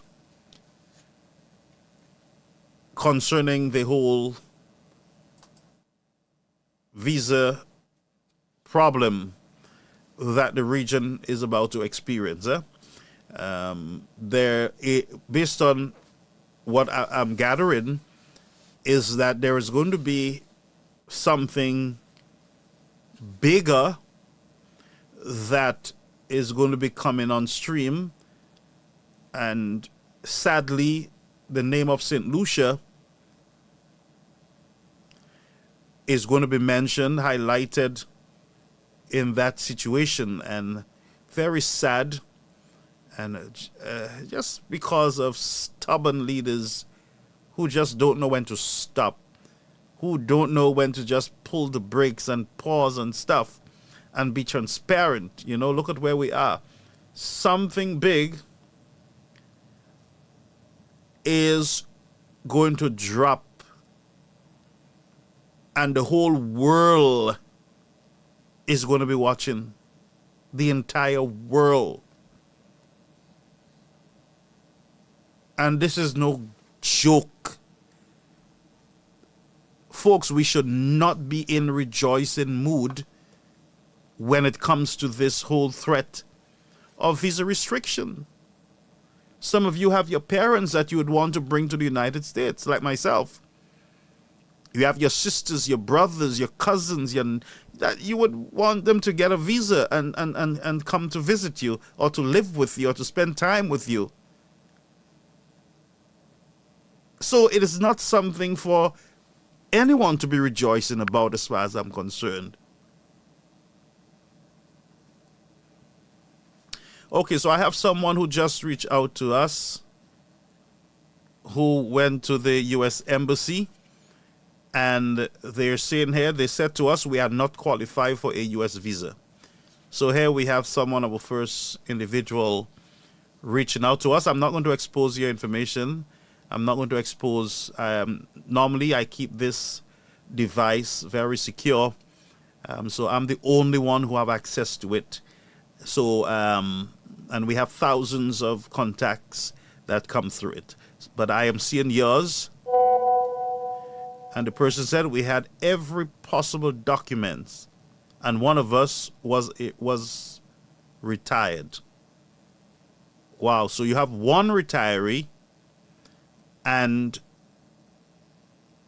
all documents necessary. But this person was this person was denied a visa by the United States. So this is one person out of the many. And I'm glad I was able to read your message, because I have a number of them that I got to follow up on. Wow, this is sad. Yes, so I was saying, it's not something to rejoice about. Look at this not poor, but look at this individual wanting a visa. Wanting a visa. Call you on the air, Caribbean American News Media Platform. Something to rejoice about. Look at this poor. Hello? Yes, sir, you're on the air. Yes, I'm calling from St. Lucia. It's affecting us, we as cruise ship workers. Could you repeat? I think you have a device that is on in the background. Hold on. Yes, and it's coming back into the system, yeah. But I'll wait for you. All right. Go ahead, sir. You hearing me now? Very good. Loud and clear. Oh, okay. We, the cruise ship workers, it's affecting us because right now here, right now, we send up our passports to get our visa renewed. It has been almost a month, and we're not getting any feedback from the embassy. Are you serious? And then yes, and we have been getting dates upon dates. And up to now, we can't get anything from the embassy due to what's going on with the CIP and different things between the government and the U.S. So let me ask you on a regular process, how long would it take you to get your visa organized? Okay, it takes us about 1 week to 2 weeks to get it organized. 1 or 2 weeks? Yeah, between 1 week to 2 weeks. Wow. You send it up, then 1 week to go up, 1 week to come back down. Okay, I'm just writing that down. Right, and you're saying it's now over a month, and you guys have not gotten approval. Not approval, nothing. So our passport is just at the embassy, and nothing has been done. Contact the embassy. All what they're telling us is there's going to be a delay. There's going to be a delay. That's all what we get it. So what do you do in the meantime? And that's what you, the work there, that's what you depend on? That's what I work. That I've been doing this, working with this company, this cruise ship company for almost 5 years now. Oh my. That's my living. That's your living. That's how you survive. Yeah, that's how I provide for my family. But let me ask you a question, a personal question. How do you feel right now that your stubborn government is putting you through all this? Hey, I am pissed because right now I'm stuck here where I supposed to travel this Friday, and I'm not been and I have not gotten any response from the embassy putting in my job. Where I was supposed to travel last week, they gave me an exit, which is this week, and still not getting any response from the embassy. And what is the government doing about it? We're not hearing anything from the government, stating that they're going to fix what they have to fix, that people like me could return to go back to work to provide for the family. This really hurts us. Have you spoken to the government, the minister or the Ministry of External Affairs? I haven't spoken to anyone. They said, wait, I'm waiting. But this is getting way out of hand now. It's like this week is a month. How long am I going to wait for him again? Oh, my God. I'm so sorry, brother, to hear that. And that's what I was saying. This is not a laughing matter. There are real people, local people who are being affected by this. And it's going to get worse. So imagine, So imagine you from the cruise ship, you're coming down on vacation. And now to go back up, they denying you entry to the U.S. Oh, my, that's not good, caller. Honestly, I really feel your pain, and I am hoping that, the United States, well, not in the United States, that these local government people, that they act quickly to either pause the CIP and let's just clean this whole mess up, So what am I saying is that it seems this government is saying that they're for the people, right? Put yourself in our shoes. Yeah. You guys have the whole problem with the U.S. With your CIP. If you guys cannot come to agreement, at least go to them. Let them know that people that work on cruise ship or people that work overseas for a living have a little leniency so that we could return to go back to work, because we're not going on vacation. Yeah. We're going there to work for a living to come back. You understand? Yeah. So at least try, as a government, they could at least try this, put words in for us, the people, to return to work so that the embassy could at least release our passport, release the visa if we're going to get it, so that we could go back to work to provide for our family. Yeah, so yeah, I we'll have to do some ads on that, and see how we can get the word out, because I am sure that the government would be able to communicate to Barbados. Well, that's if I mean right now you're hearing what the State Department is saying. They don't trust information from these. They don't even trust the government. They don't trust what these countries are saying to them, and that's very bad. So, I mean, my brother, I'm just lost for words. And then to stay there and listen to the Prime Minister come on air and say that he hasn't received anything about we being on a ban list. And there's everything over social media saying that, and then just listen like he doesn't, that just shows you he doesn't care about people who actually goes out to work and come back to the country and spend. Did you vote in the last election? Yes, I did vote. Okay, good. I don't want. I did vote. I am tempted to ask you if you supported the Labour Party, but I am proud to say I did not support them. Okay. That's that. I don't care. I'm telling you straight. I'm a young man. I have 2 kids, a wife, so I know. You understand? I'm not going because of people of where family is going or where. No, I listen to what everybody have to say and then I make my decision. I agree. Don't let nobody force you to. You understand? Do. Nobody is going to force me to do anything. I listen, then I make my decision. I agree, caller. Thank you and so then, much. And this government has failed us who work abroad to come back with our money and spend it in our country. And then you can't even leave. Because we don't spend it. We don't spend it out there. We come back here and we spend every hard-earned dollar back in the country. Yeah, I can imagine that.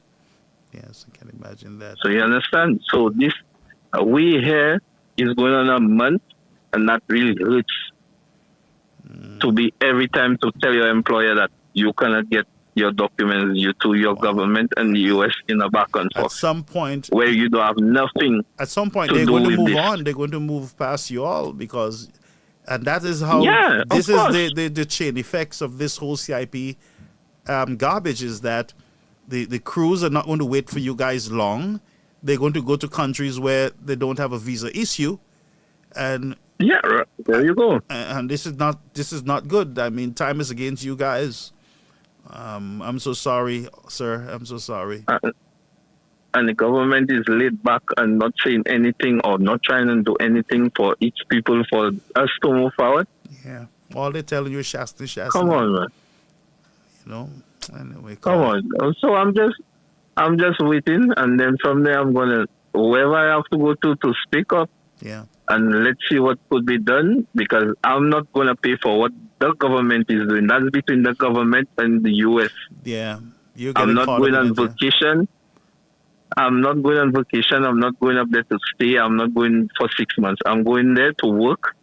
And as soon as my contract is done, I'm back in my country. I have never overstayed my thing. So I don't think we have to pay for what the government is doing.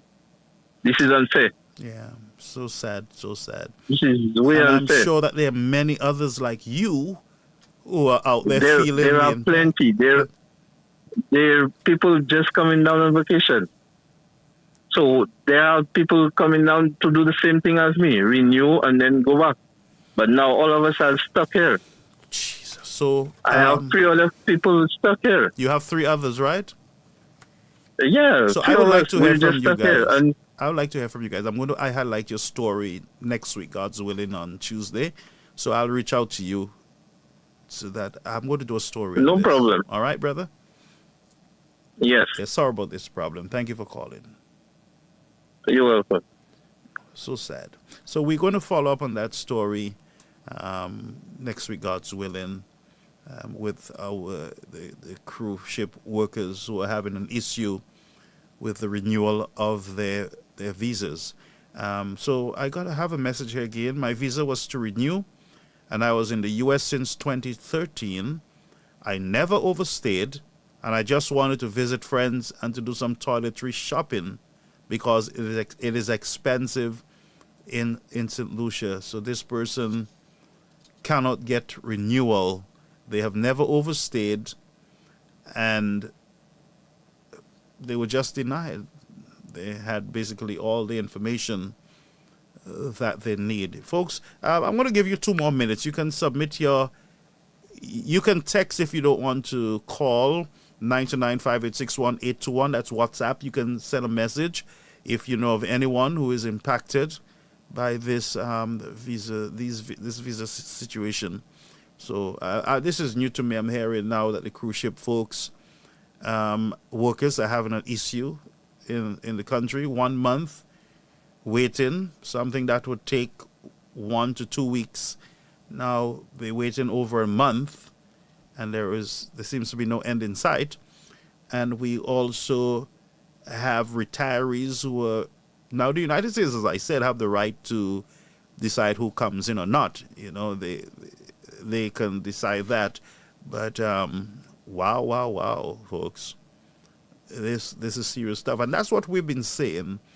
That it is not really the government ministers and their people who are going to feel the pinch. It is people like the cruise ship workers and retirees who just want to go out and get some stuff and to experience the world. These are the ones, you know, who are being impacted.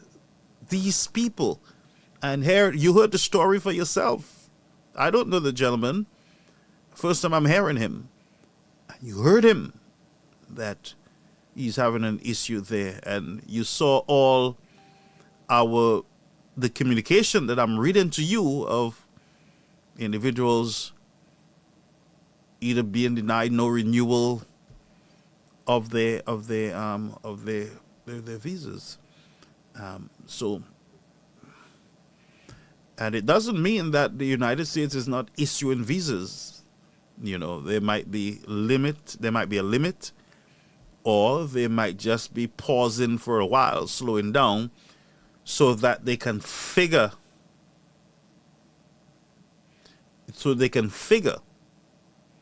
out what is happening here. But remember, their greatest concern is not trusting information from these names, these countries that are on the list.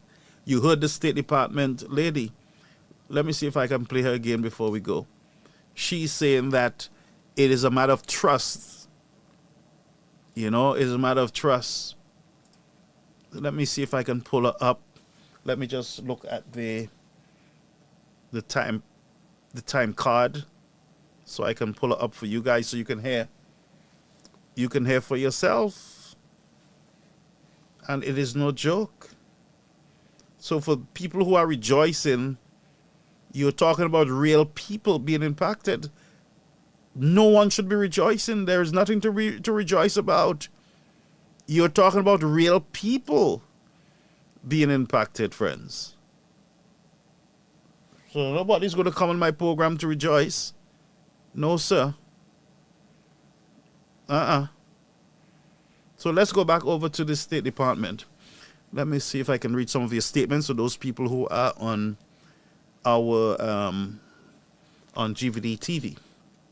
Someone said, so sad for the young man. Jules says most people in the hierarchy do not respond when you reach out to them, period. Rachel says this is an important issue and you guys are blaming this one, that one. We need to stop.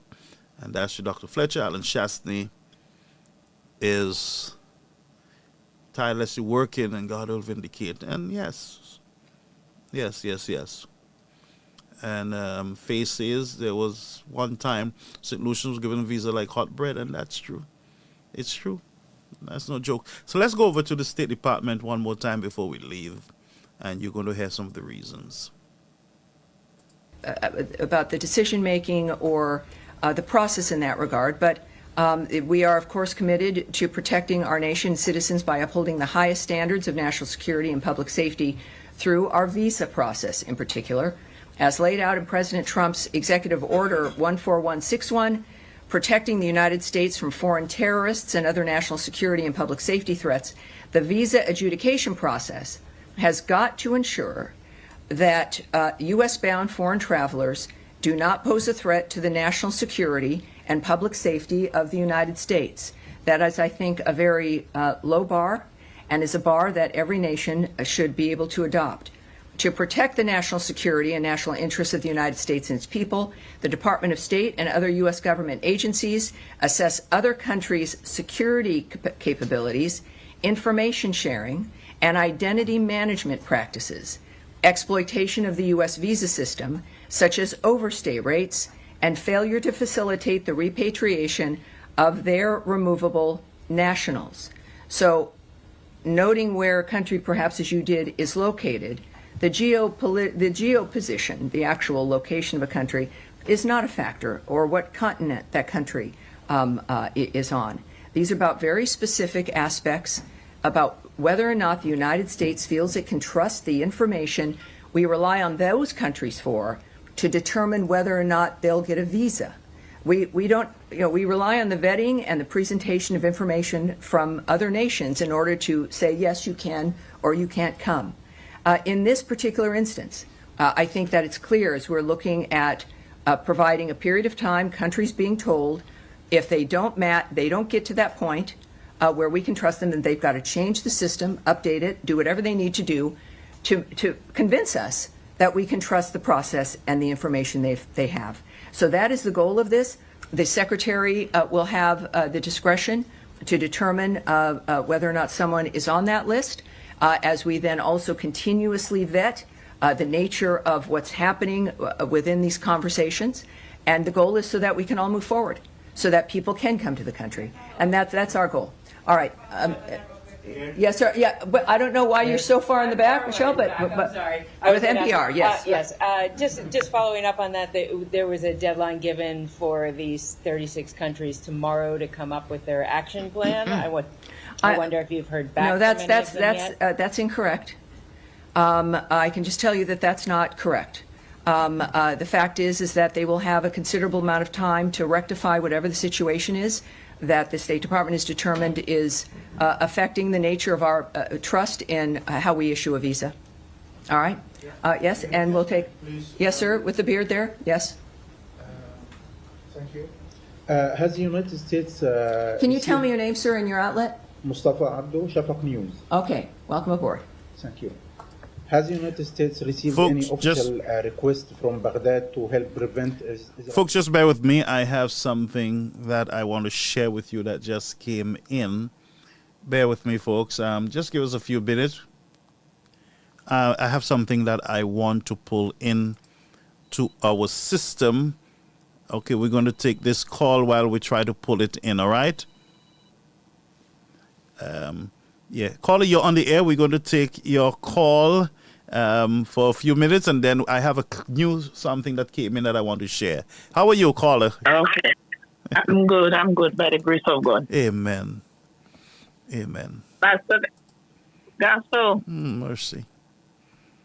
It will be 4 years now that the opposition have been sounding that alarm in St. Lucia. Talk to me. 4 years. They were ridiculing him. They were cursing him. They were telling him everything, but nobody sat. In fact, some of us understood what was happening. But the Labour Party people thought that Mr. Shastney was speaking and just speaking just because, like they would say, he lost an election. But no, that man has St. Lucia at heart. Okay? Yeah. You think we didn't know that problem with the cruise ship was coming? Wow. The cruise ship workers. That one, I got blindsided by that one, to tell the truth. Really? Yeah. Really? Yeah. Yep. Well, all talk shows I tried to get, I wasn't getting through. Because these are the things that I really wanted to highlight. While the people stay in the corners and they play in the politics, I remember I told them what that is going on there, what Ernest Hilaire put himself in there is bigger than the whole of St. Lucia. Caller, you want to hold a minute? I just got a second piece. I want you to hear it while you're on the air too, before you go forward.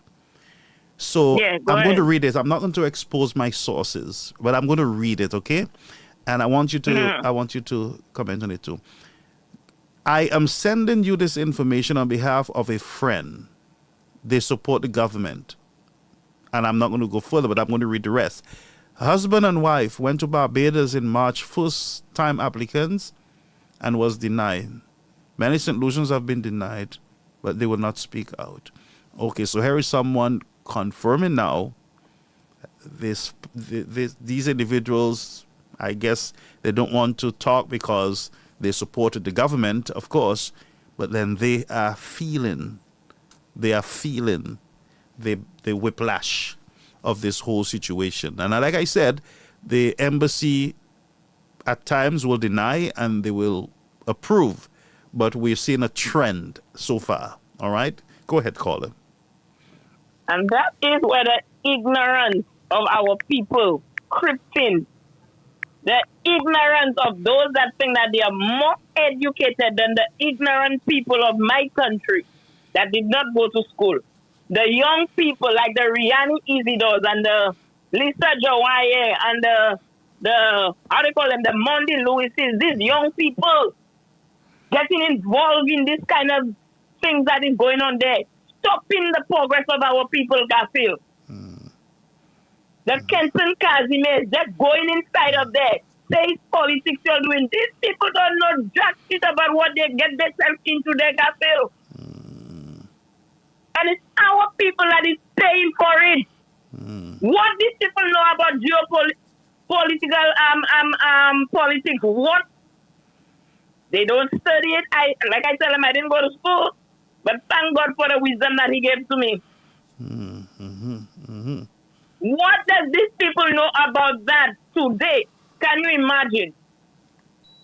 The government of St. Lucia cannot provide jobs for the people of St. Lucia. And those people that are trying to go overseas to make a living, to feed their family, they are on top because of Philip and honestly, recklessness. Okay? That is more poverty added to our nation. They don't understand the ripple effect. They will understand it.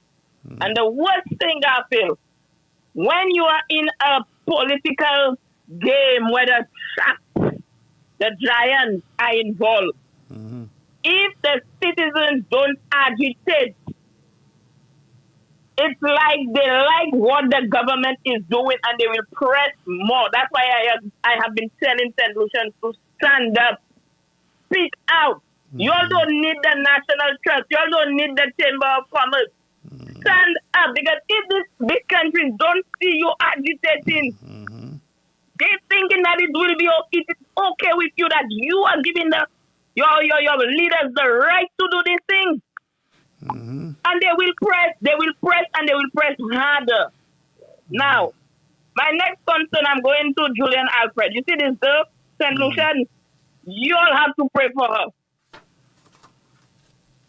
Garfield, the mic and the cameras will come down on this young lady.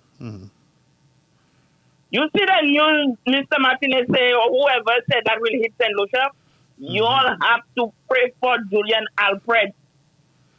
Because she's young, she's a virgin in it. And they will come for her. They will come, they will tear her apart. We got to keep her in prayer. And that is what the ignorant St. Lucians that are on the ground, my people, you cannot understand that. You cannot play the game of chess. Mr. Martinez have been telling you all that. It's dominoes you're playing. You cannot play chess. You have to be a skillful player to play chess. You cannot play it. And look, now they're playing chess with you all. We are doomed to fail. We have failed. We have failed. Not even the gutter and the little patching of the roads that will save us. It will not save us. It will not save us. Our tourism market will die because we are getting our tourists from The largest bulk of it is from the U.S. Wow. St. Lucians need to sit themselves down. Containers might not come down. Our supermarket shelves might end up empty. An earthquake will pass and nothing will fall from it. They think it's a joke that's going on there. Philip Pierre, it is not a joke. And from day one, I've been telling you that God allow you to steal our election in 2021 for him to expose your lying, abominable tongue. And Ernest Hiller, you're going down the same way. That's a four names God gave me for you, and I'll call it again every time. Philip Pierre, Ernest Hiller, Richard Frederick, and Stephenson King.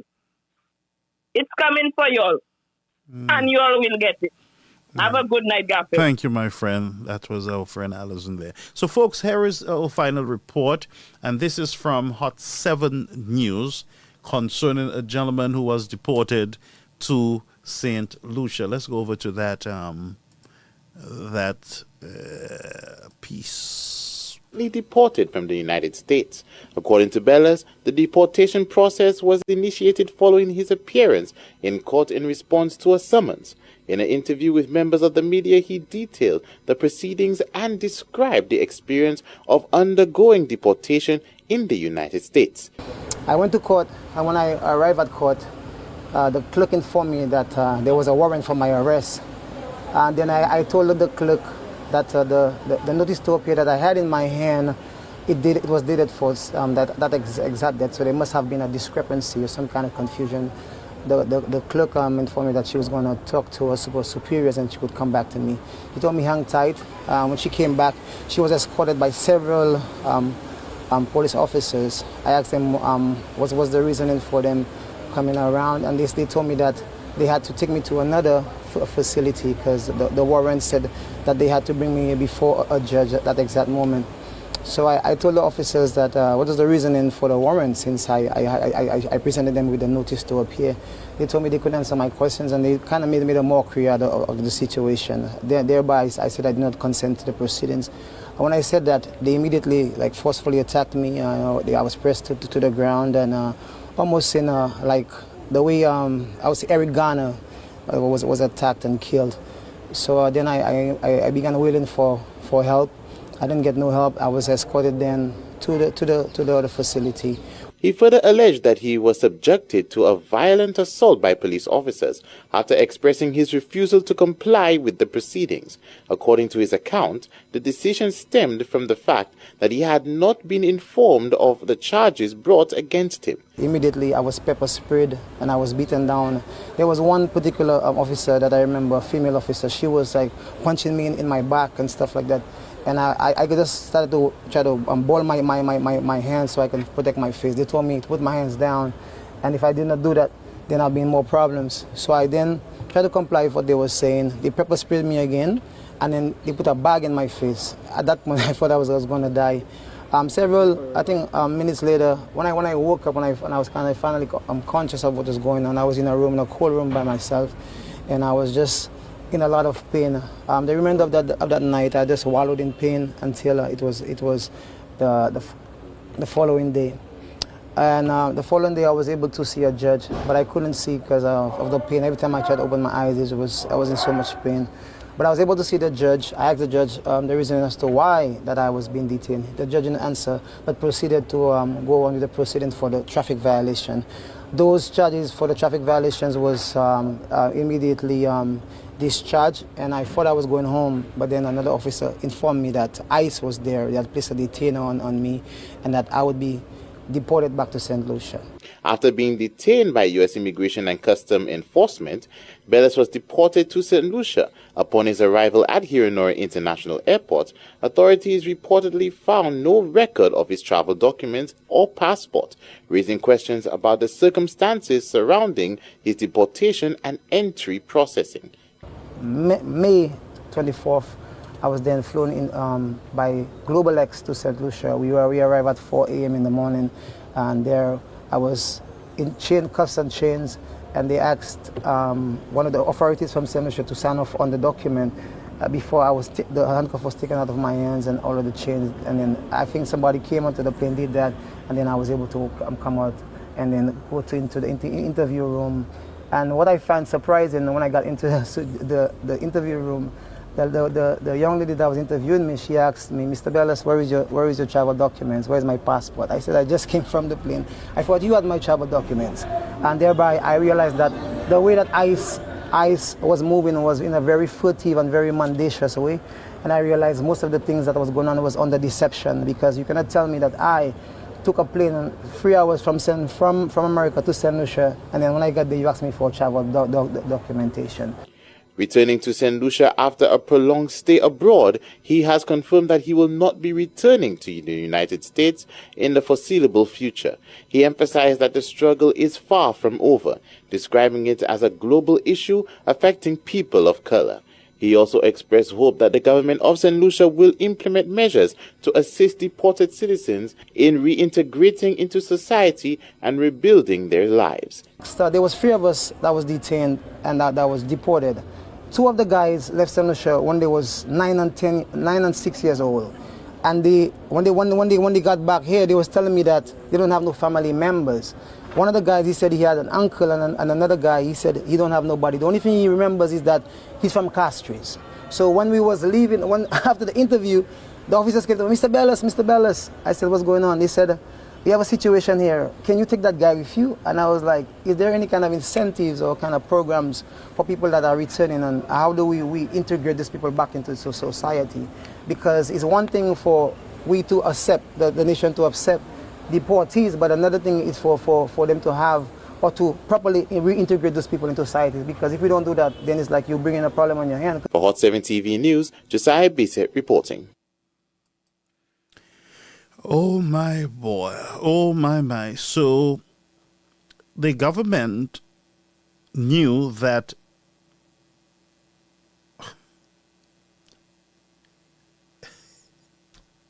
we would be experiencing mass deportation. They had enough time to put things in place for the deportees, especially those who have no one, they don't know the country, they left as babies, some of them, they don't know anything about the country. This sounds really scary at this point. This sounds to me like an unprepared government, a government that was not paying attention, a government that has nothing, absolutely nothing in place for deportees. And it's going to get worse quickly. It's going to get worse quickly. A matter of fact, I was Mundi Lewis, attaché to the Prime Minister, yesterday, I believe it was, she was on KKRR show, and she said that the procedure is that the U.S. would send a list. Before they deport you, they would send a list to the consulate office. So my question now is, what in the world is going on with our consulate office in the United States, in New York, in Washington, in Miami?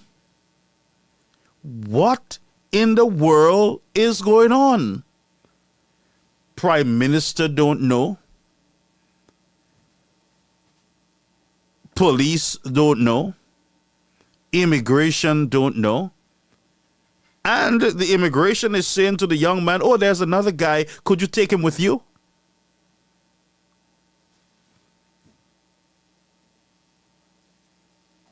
Now, this is going to be spinned tomorrow. We await the spin. But this seems to me like a government that is distracted by themselves. They're distracted by the Honorable Alan Chastney. And this is not good. I want you to watch this space. I want you to watch this space, because this is not making any sense if the guy is speaking the truth. Also, I want to sound the alarm for those of you in the United States who are not documented. I want you to listen good. Some of you are pretending a lot, but listen to me. Listen to me good. The United States is not playing games. My advice to you is to ensure that you organize yourself. Are we together? Organize yourself. If you have to get photocopies, I know photocopies of passports are not something that is recognized. Copy stuff and keep it on your person. Ensure that family members know where your passport is, where your documents are. Pack a bag, keep something in place so that your families can ship your supplies, your stuff over. Put money aside for shipping. Don't be ashamed to go back to your country, but be prepared to go back to your country. And this is serious. And I said it to those who are driving on the streets of Brooklyn, New York, and you do not have status. You are not documented. Maybe you had a social security number. Back in the days, you had a number, and you're using it now. Be very careful. Be very careful. If you're not documented, you should not be driving. And I don't care what sanctuary city you're in, you should not be on the road driving, period. Because I am telling you, you got to lie. You got to be careful. Those of you who can afford to go back to your country, go back to your country. America is enforcing their laws. And while you would want to cuss America and say America is messed up, they are enforcing their border laws. If you have overstayed, then you have breached the contract of your visas. So you are the one at fault, not the United States. So the enemy is not the United States at this point. The United States is just enforcing laws. So if you are out of status, just make certain preparation. And some of you should not be on social media cussing anybody or insulting anyone. Just a phone call to the police, a phone call to the courts, a letter from from a lawyer. You going to court can means a lot to you. So stay away from confusion, stay away from rum drinking, stay away from certain parties, and make preparation to go back to your yard. But your business is now not to be cussing people and to be insulting people. Having a social security number do not mean that you're in status. Remember that. And remember what Mundi Lewis said, that there's a list of all those who overstayed from the country that is sent to the embassies. You hear what I'm saying? What is worse is that they're going through your social media account.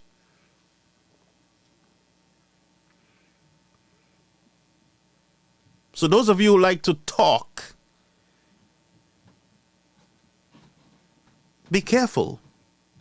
That's all I have to say. And I say all that because I want you not to experience what this gentleman experienced.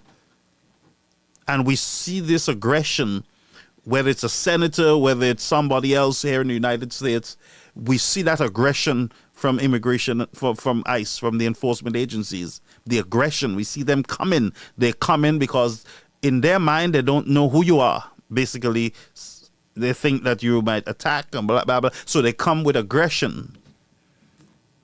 Yeah? And they're taking you out. So be very mindful of what I'm saying here. The guy shared his experience. Your country have not made any preparation to receive deportees. Mundi Lewis said, we have not seen an increase. She said, we have not seen an increase. You know, it's not a major increase or anything, but people are being deported. And people who don't know the country. That is also another problem because people can get involved in gangs, in survival mood and all those things, and you don't really know who is your neighbor. You don't know what they have done here in the United States. Because if this guy is told to just take the guy with you, take him with you have nowhere to go, it means that your government has nothing in place. They don't have a shelter or somewhere to send these guys who don't know, or something to get these people back into society. You got to get jobs for them. You got to get a place for them. So, I mean, what you will need is like a COVID response, a kind of, disaster committee type approach where you have a shelter facility to accommodate those who don't have anywhere to go. You don't want to send them on the streets. You don't want to send them with anybody. You want to know that they're here. You want to know that they're eating. You want to know that they don't have to go out there and jump in people's property and do all kind of nonsense. So very careless, government. Very careless. Unprepared for what is about to come. Unprepared about what is upon us. Very unprepared. And I know the spin will come that we have done this and we have done that. The regular spin. Unprepared. Anyway, folks, I gotta go. Blessings to you guys and have a beautiful night. It's late. Remember to pray before you go to bed. But let's keep this whole thing in prayer, that it don't blow out of proportion and that everything will work out accordingly. Okay, folks? That's my prayer for the people of the region, that you don't get roughed up like the young man, and your different governments in the region would organize.